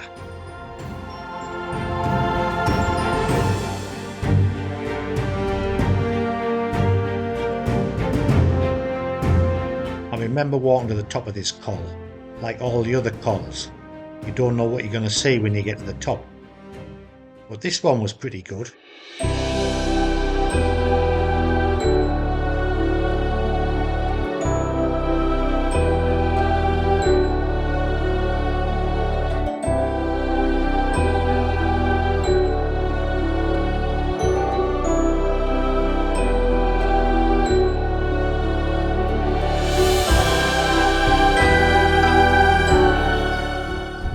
So I've reached the Moiry Pass. The sun's come back out, pretty good. Absolutely fabulous views from the top of here, by the way.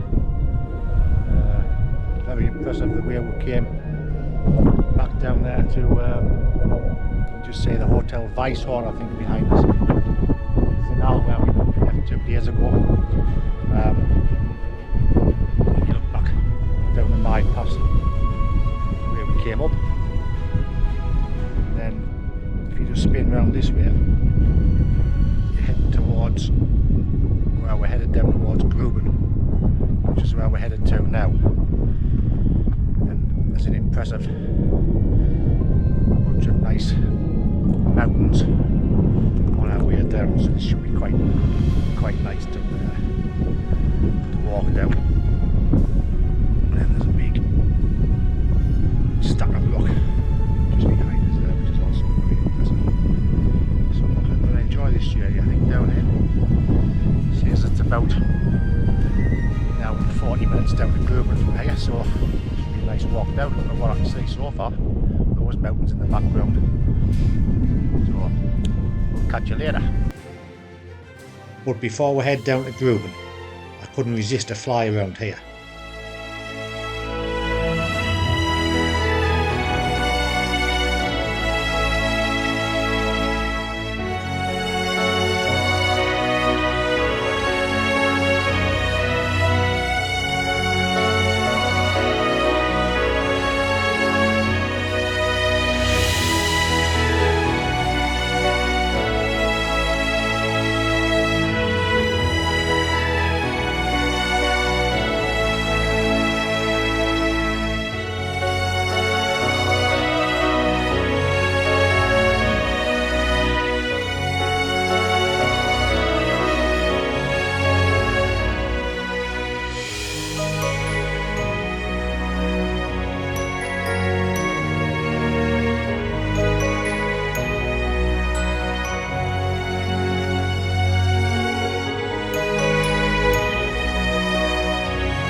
fantastic views from here looking down on the pass, and also the Rothhorn and Bella Tola summits in the distance.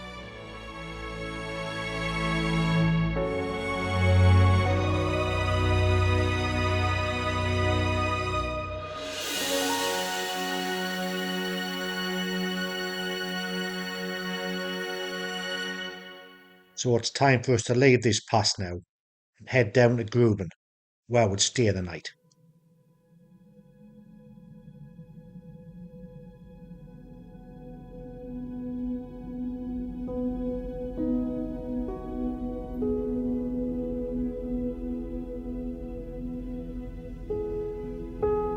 On the way down to Gruben, I had time to reflect on what a fantastic day we'd just had.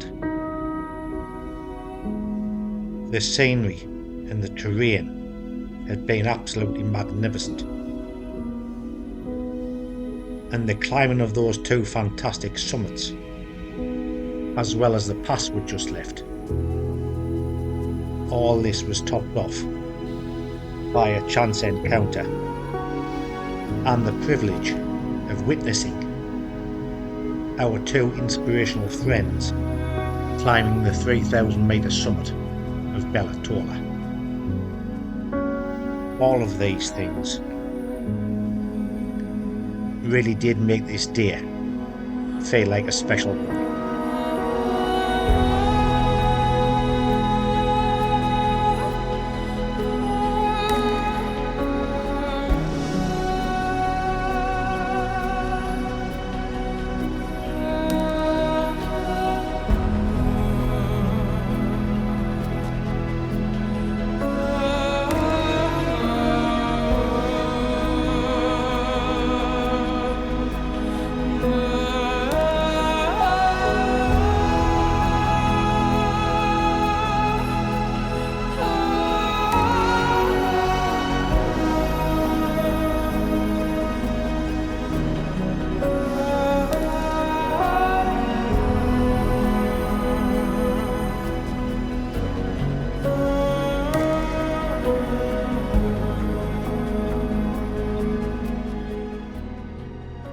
You see some funny things on this journey.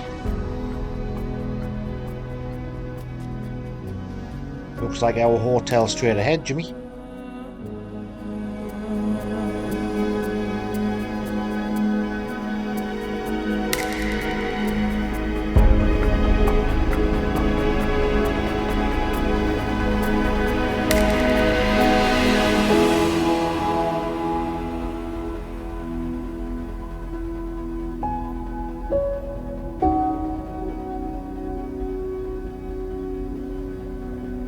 It's not a bad place for a well-deserved pint. Managed to get ourselves down to Gruben. Lovely little place down here, nice and quiet. Staying at the Schwarzhorn Hotel, which I think is the only place in the village you can stay in. Most of the people out staying here down the Haute Route, like we are. But our evening meal, very nice. Had a couple of beers as well. Finished now, last one off now. We've had a cracking day today. Did a couple of first time summits over 3,000 metres. First one was 2,999 as it turns out, which was the Rothhorn, and then we carried on along the ridge and did the Bella Tola summit, which was very spectacular. But the weather unfortunately started to come in just as we were getting on the summit. So our waterproof jackets were on for the first time of the whole trip, which can't really complain about that. Tomorrow we're headed off to St Niklaus. It's a high level pass tomorrow. It's supposed to be very spectacular again, and the weather's due to come in about 11 o'clock tomorrow. So we're going to attempt to do another summit over 3,000 metres tomorrow called the Schwarzhorn. When we get to the pass tomorrow, we're going to head up to the left and climb another 300 metres and hopefully get to the top of the Schwarzhorn, which is 3,200 metres above sea level. So it's supposed to be a spectacular view from there. So all being well, if the weather keeps right, we'll summit that and then get out to St Niklaus tomorrow night. And then we'll only have a couple of days left of our journey before we get to Zermatt. So looking forward to that, and we'll catch you in the morning.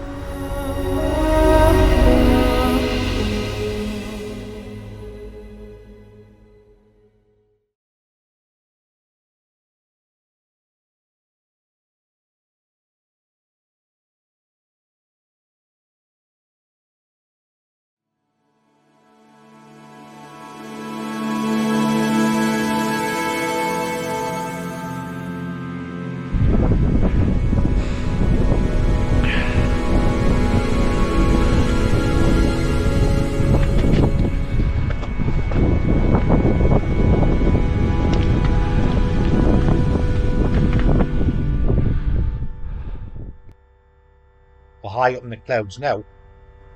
It's tough, but we're nearly there. Good morning, welcome to day 12 of mine and Jimmy's Haute Route journey. We're heading off on quite a big journey today. Heading off from the Schwarzhorn Hotel, which is just behind us there. We stayed last night in Gruben, to a place called St Niklaus. But on the way, if the weather's favourable, I'm going to attempt to do the Schwarzhorn summit, which is of the same name as this hotel we're staying in. That's 3,200 metres above sea level. The pass itself is just below 2.9, so when we get to the pass we're going to decide whether the weather's favourable enough to do the summit as well. If we do the summit, it's about a 12-mile journey.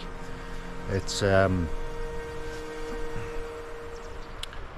4,600 feet ascent, and it's a big drop down to St Niklaus at 7,000 feet of descent.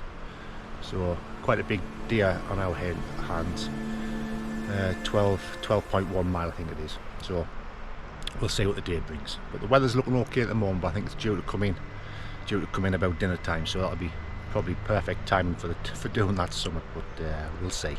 We'll see how it pans out.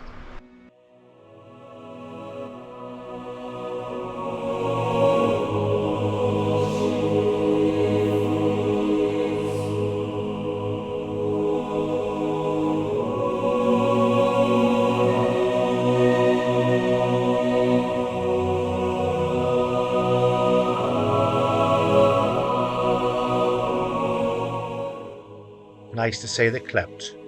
It's a bit more atmospheric this morning.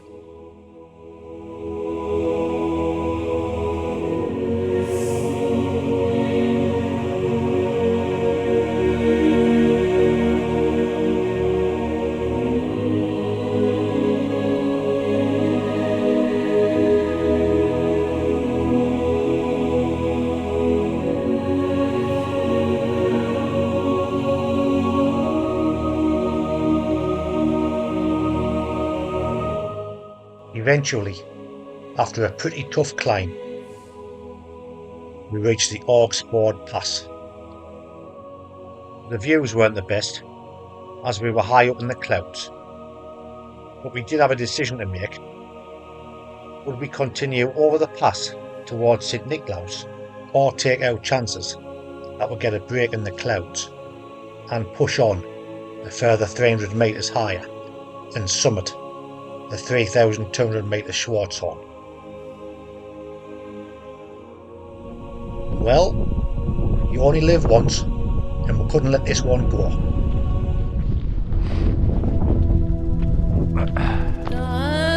There's Jimmy, lad. There's Jimmy getting up it.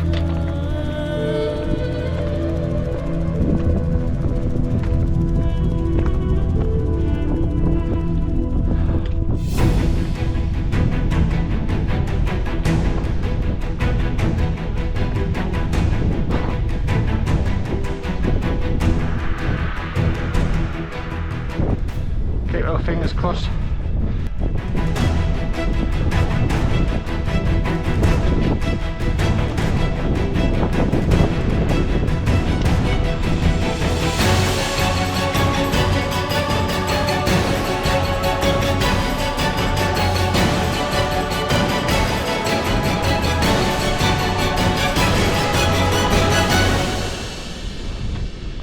Top of the Schwarzhorn. Come on, keep clear. Come on, son!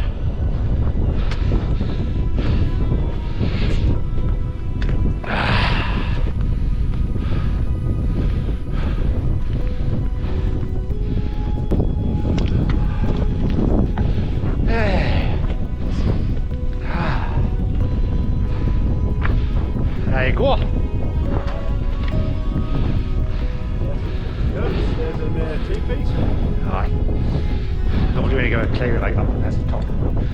Right, Jimmy.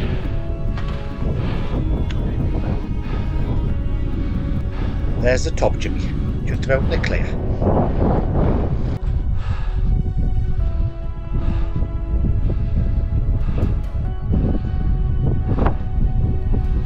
Looking back down on Gruben.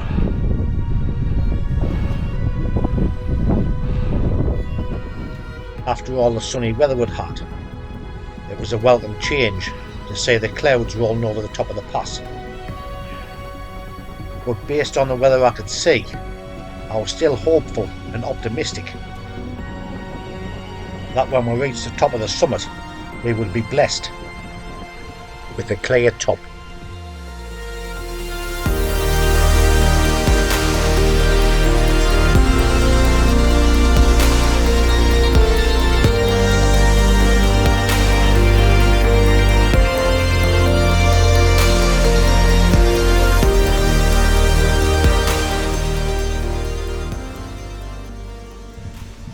So, me and Jimmy made it at the top of the Swarthorn. Just getting a bit of a clearing now.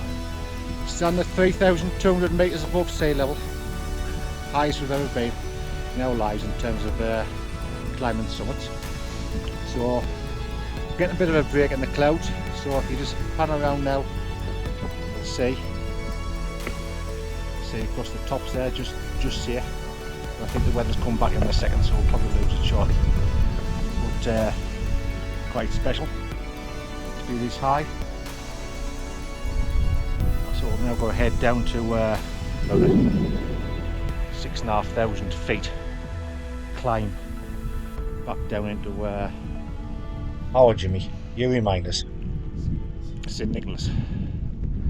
So looks like the clouds are coming back in, so we'll head off and catch you later.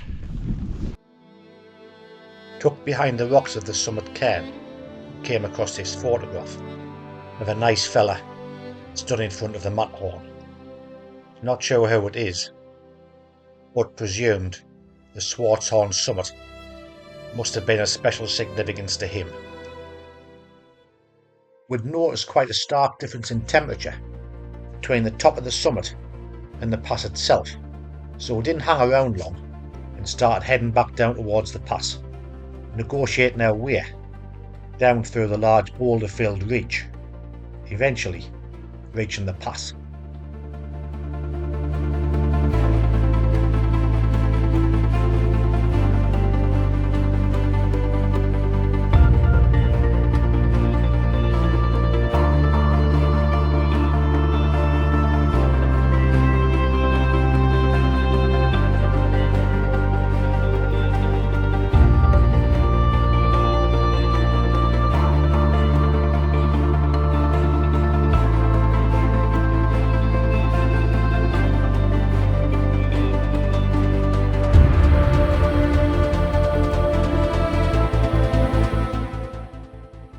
This particular section was one of the first times on the whole route where we didn't have any views, but it didn't last long, and after a relatively short trek through the mist, gradually, bit by bit, the clouds started to clear again.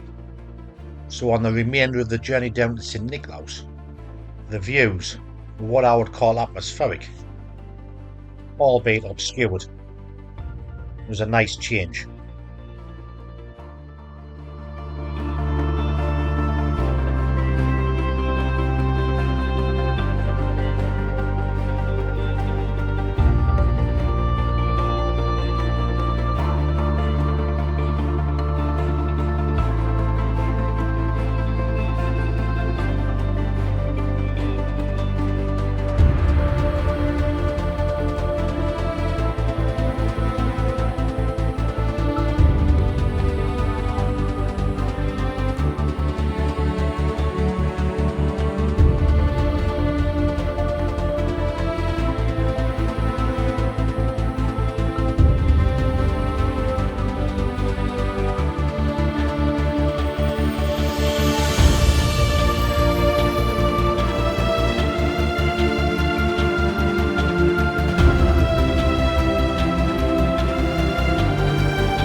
nearing the lower levels of the path down to St Niklaus, we passed several of these curious family shrines.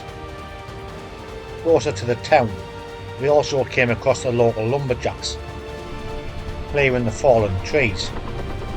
I have to say, in a very efficient manner, using this helicopter.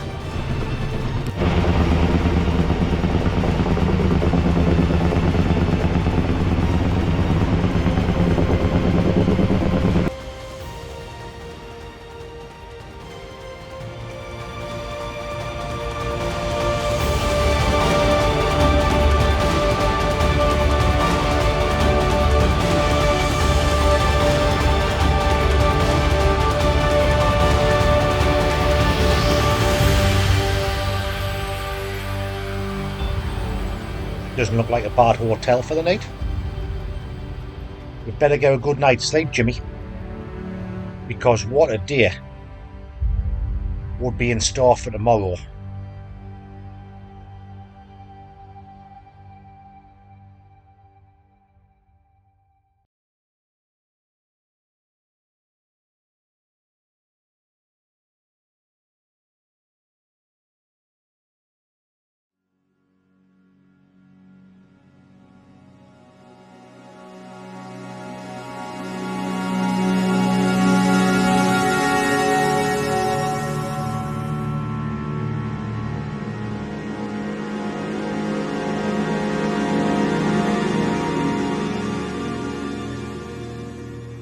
Today you're going to see part of the Haute Route that not many people seen before.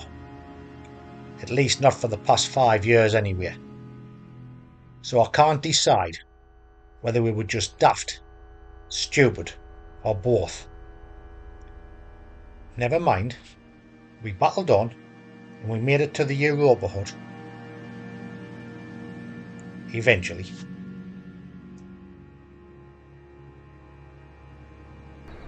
Good morning. Welcome to day 13 of mine and Jimmy's Haute Route trek. We're on our way today to the Europa Hut from St Niklaus, where we stayed last night, which is just down the valley there. I don't know if you can say that, but it's down there anyway. And we're headed to the Europa Hut, which is about 11 mile away. It's about near enough 6,000 feet of ascent and around about 1,800 feet of descent. Like I say, it's 11 miles, so it should be quite a tough day today. It's pretty much all climbing right at the top. The sun's out and it's due to be out for the next 2 or 3 hours, so hopefully we'll get some decent views before it starts pulling later on. I'm expecting weather before we get to the Europa Hut, but we'll see. Hopefully it keeps off. The views at the moment's quite decent, looking over the valley there. Behind us as well, we came down last night off the 3,200 metre Swarthorn summit. So that was quite a tough little climb coming down as well, but it was very enjoyable. The rain sort of kept in all day really, but hopefully today's a better day. So we'll see what the day brings and we'll catch you later. Shortly after leaving St Niklaus, we came across this cracking little herd of goats.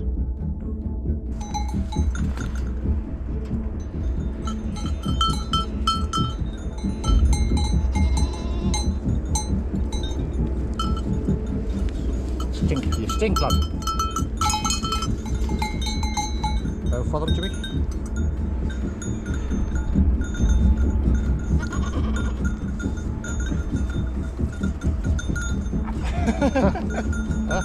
Oh, the day started out canny until about dinner time.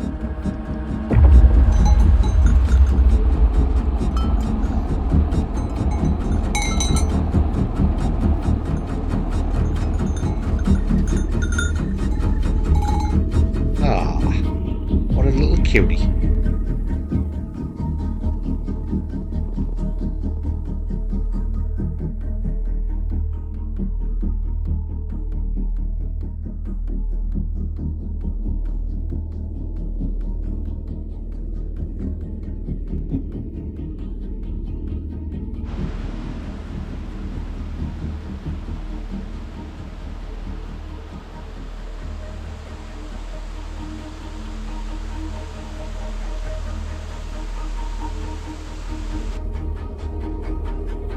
So this point was a significant moment in the day.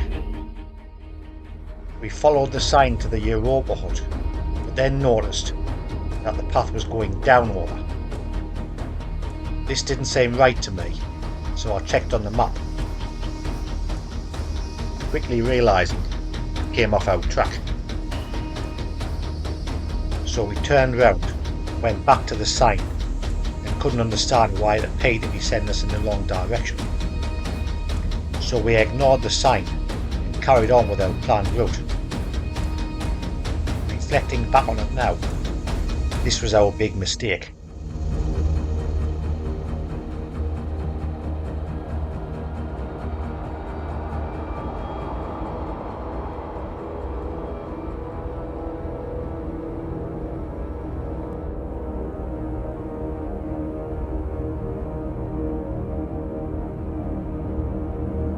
I managed to climb to a place called Gruben. Been a really tough climb at the top of here. We're not done yet. We've got a few hundred metres to go yet in terms of getting to the top of the highest point. I've just looked at the maps there and I think this is probably our stiffest climb of the week or the fortnight, and probably our last one, because tomorrow mainly downhill, little bits and climbs, ups and downs, but mainly it's downhill. So this is our last climb really, which is good, I suppose. But it's a nice place up the top of here, but being a bit relentless through the woods. But we should get over the top of the tree line here and see what we're looking at for the rest of the time. So it's not very far to go, and we should be able to have a look. Looks a bit cloudy as well. But no, I think it looks alright. Oh. Right. There's Jimmy. So nice. This is where we're headed, up this way. You can see we're getting there. So carry on with the hike. Catch you later.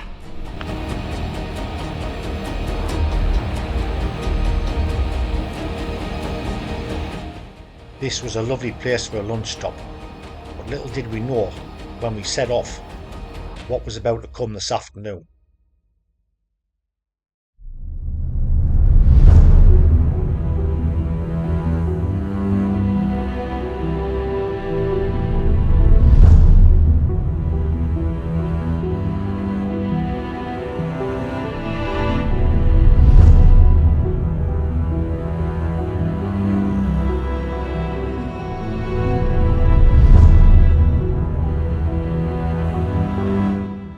This is what you call walking into the unknown.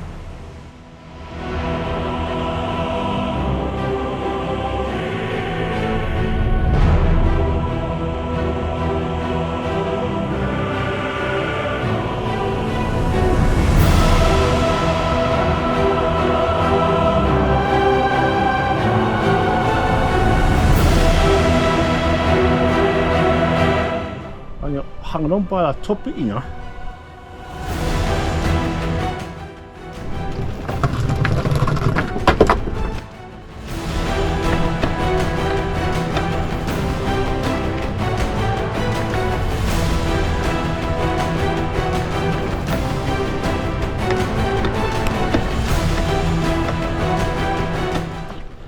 So just around this corner there's no path left, just a smashed off bridge and a landslide, one of many to come. So we considered an attempt to reach the path to be too dangerous. Instead we looked for an alternative route, venturing higher.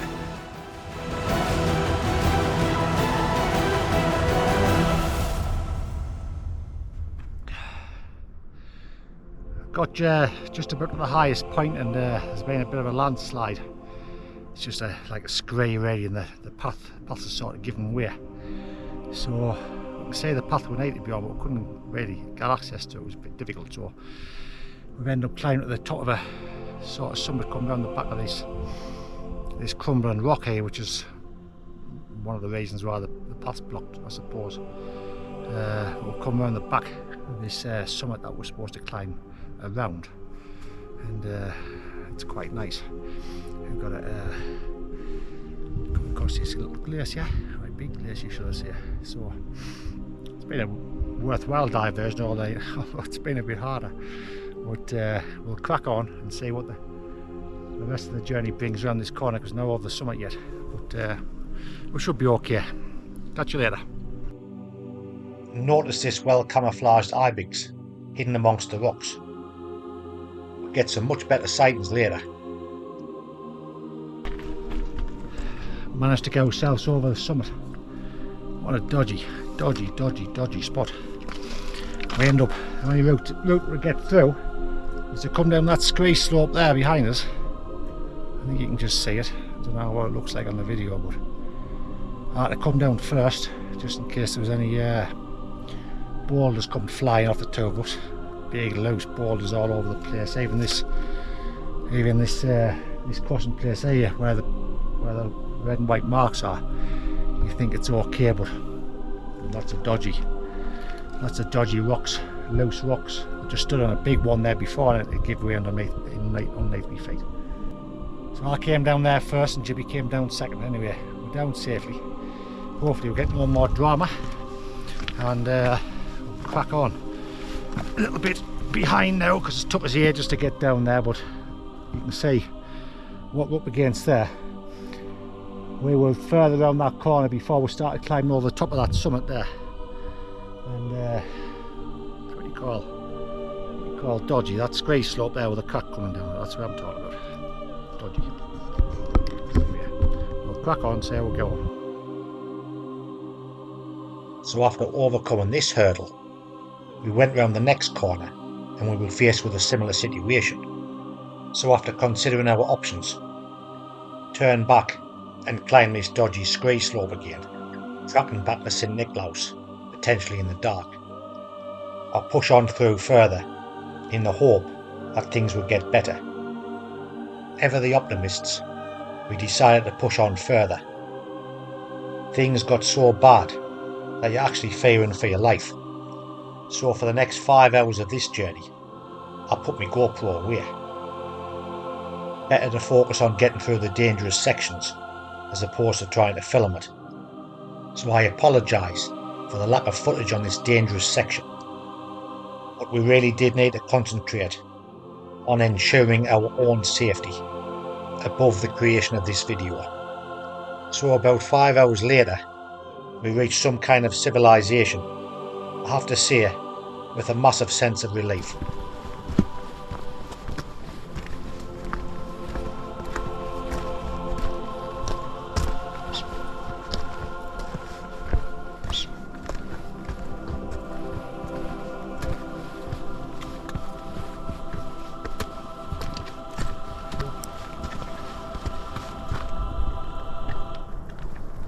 Aye, you've got a good right to look. There's nobody daft enough, is there? Well, what a day. Need to reflect on something when I get back in the hut. We've got about 20 minutes to go to the hut. We've been on 10 hours now. Landslide after landslide, after rockfall, after boulder field, you name it. Rivers to cross, bridges smashed off. Need to reflect when I get back in, see what's gone wrong. Followed the Haute Route. There's a sign saying Europa Hut, which we thought take us the wrong way, but there's no sign to say, and I was on my route that I did, there's no sign to say it's dangerous. I'll show you it was dangerous. We had several conversations, Jimmy and I, about whether we should turn back. The first ravine we came at, the first landslide, we thought, we'll get through that one. It's 4 hours back, we'll get through that one. Might be the only one, and it wasn't. It was horrendous, to say the least. But we're through it. 15 minutes to go before we get a pint. I think we're through the worst of it now. We're just moseying along and missed dinner. Hopefully they've got something for us when we get there. I'll give you a shout when we get back to civilization. Cheers.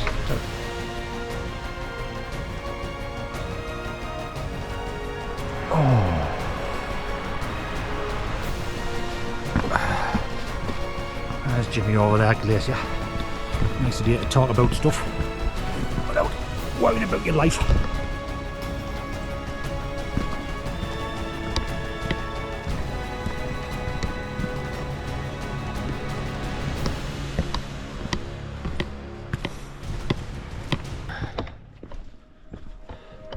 Well, we're getting there now.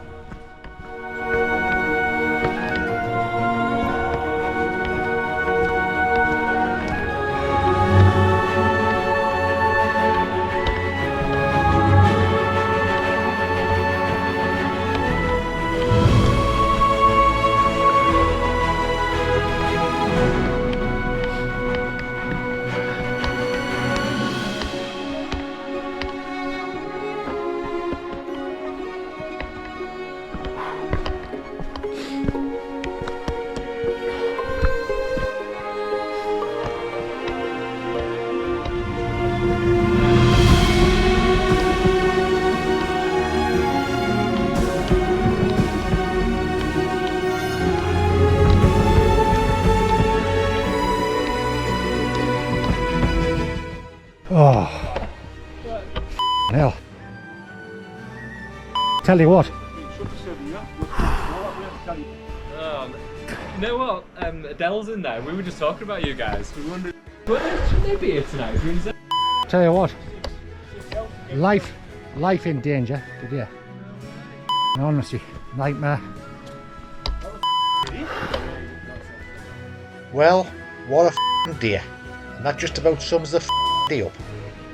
I tell you what, that pint didn't even touch the sides. Sorry about the coarse language, but the day was a bit stressful. But now on to a more serious note.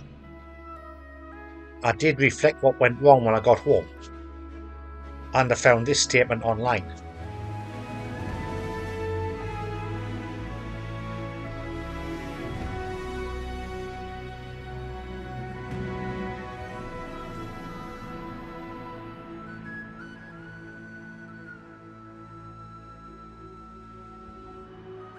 So if you are planning on doing the Haute Route, and also crossing the Europa Weg, please don't make the same mistake Jimmy and I made.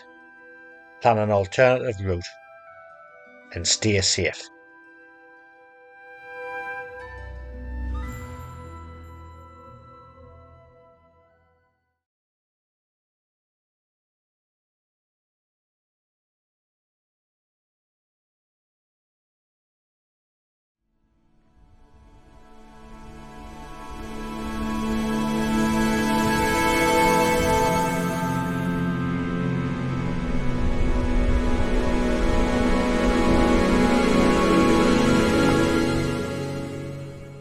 Aye, there she is, Jimmy. Is she going to show her head today? We'll keep our fingers crossed.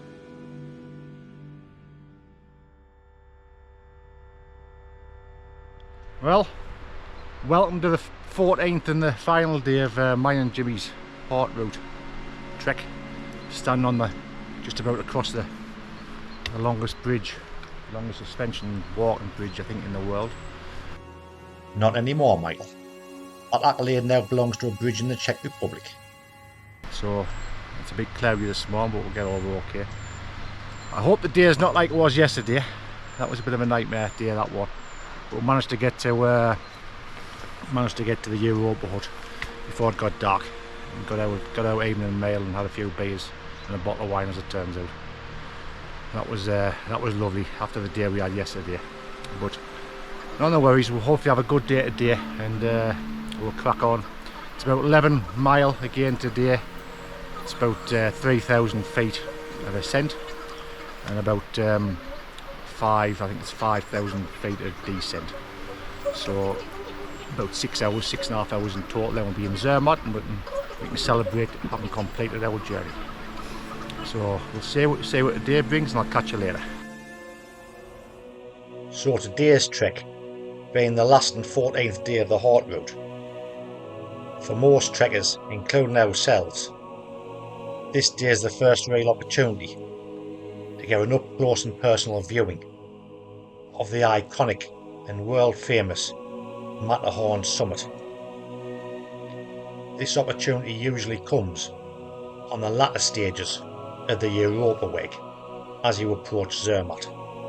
So given the cloudy conditions this morning, Jimmy and I would spend the day hoping that we'd get lucky and get a break in the clouds and get our much anticipated viewing of this iconic mountain.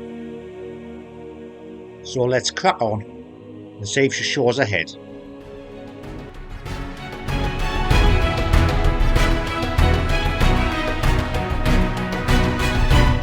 What the hell? You ready?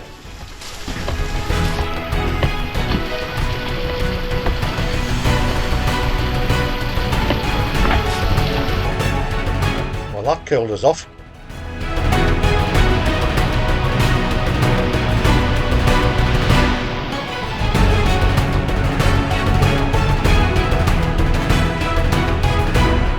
We took the opportunity here to have our customary ham and cheese baguette in the hope that would give a glimpse of the Matterhorn.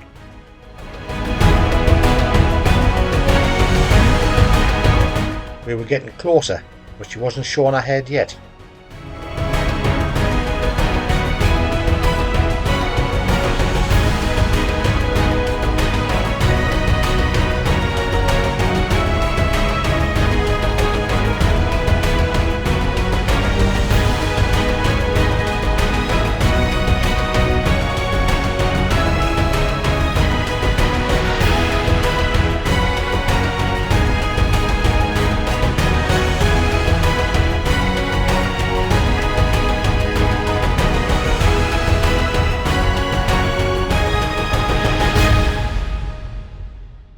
Finally the clouds were starting to clear and we became a little bit more hopeful.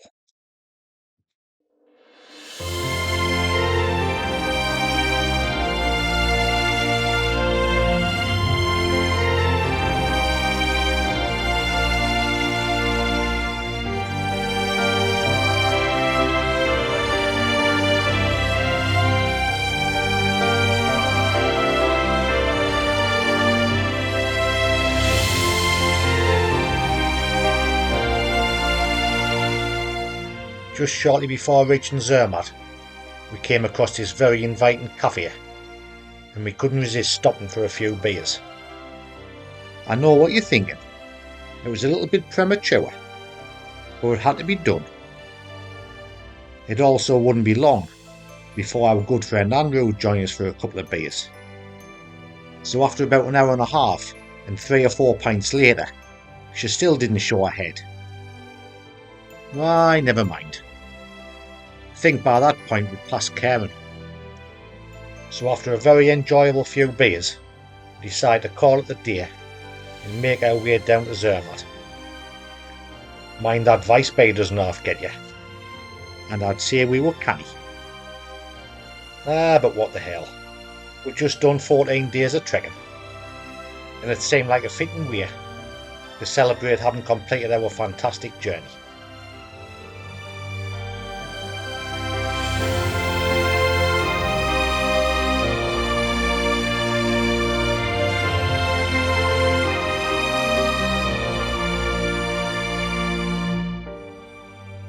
Our fantastic 2-week trek was topped off nicely, spent in the lovely alpine town of Zermatt.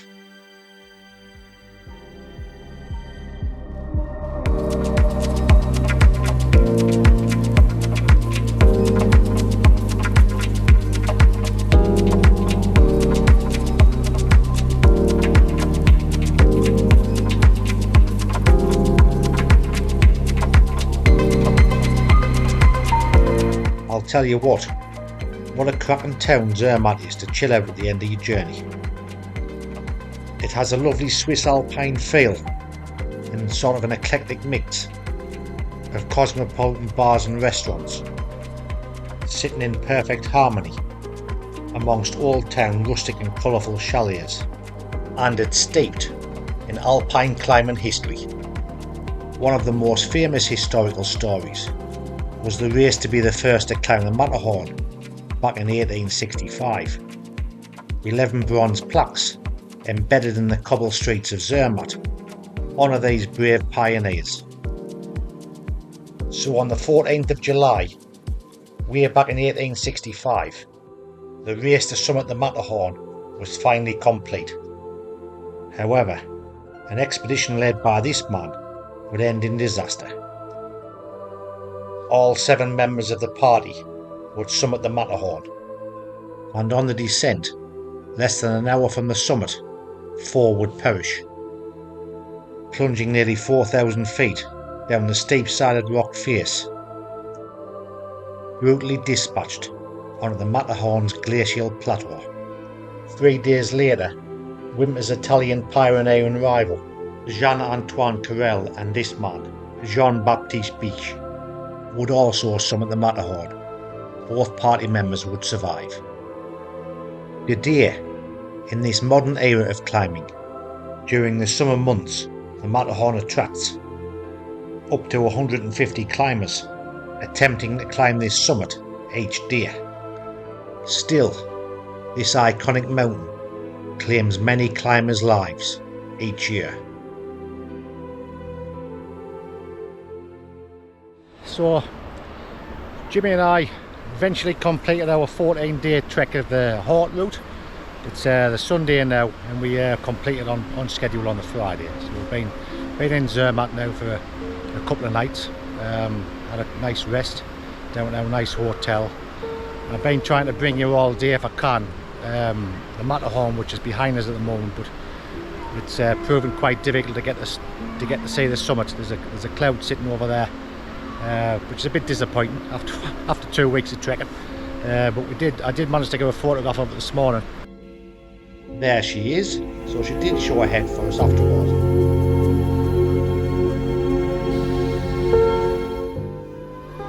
Unfortunately, I can't bring you the summit at the moment. Might play before I finish this video, but it's unlikely. So I want to just reflect back on a fantastic 2 weeks of trekking this Haute Route. Anybody who's thinking about doing it, I would definitely recommend it. It's been for us, it's been a fabulous trek. Barring the last couple of days of sort of poorer weather, the first 10-11 days were absolutely fabulous. We caught the weather exactly, which has made the trek as well. It's been some difficult days and some easier days, but overall the trek has probably exceeded my expectations of what I was hoping it would be. There's been some dramas on the way, which you'll have seen on the videos. To say the least, the first day, we missed the first day obviously because of my issue with my passport, which was unfortunate. There was 3 months, supposed to be 3 months before you can travel to Switzerland on your passport. I had 5 months on mine, and they wouldn't let us travel from Newcastle Airport. So I ended up spending the first day running around Durham trying to get a last minute passport, which thankfully I managed to do when we got back on schedule, albeit catching the gondola up to our first destination, but nonetheless we got back on track, which was a good thing. But absolutely fabulous. So I want to just check out now, we're heading off to catch the train now, otherwise I would have waited for this beautiful mountain to show its head, but it's not going to, so I'm sorry about that one. But there'll be more treks to come. So if you're wondering what's next, I'll share a few thoughts with you. Last year, Jimmy and I completed what we called 2-1-4-in-1 Go, which was a full and continuous backpacking journey of all 214 of the so-called Wainwright Fells.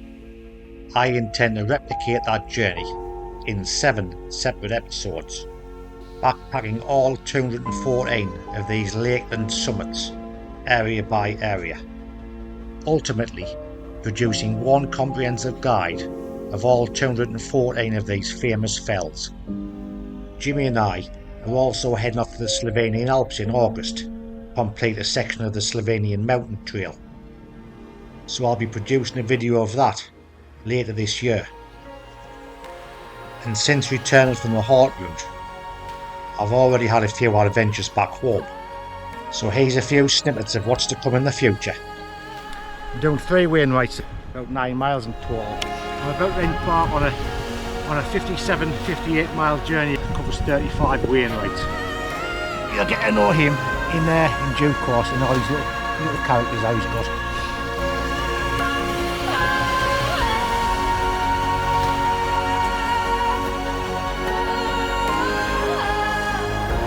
Little hard crack. Just give you a little 360 of this summit first. Heading up there towards Bakestone.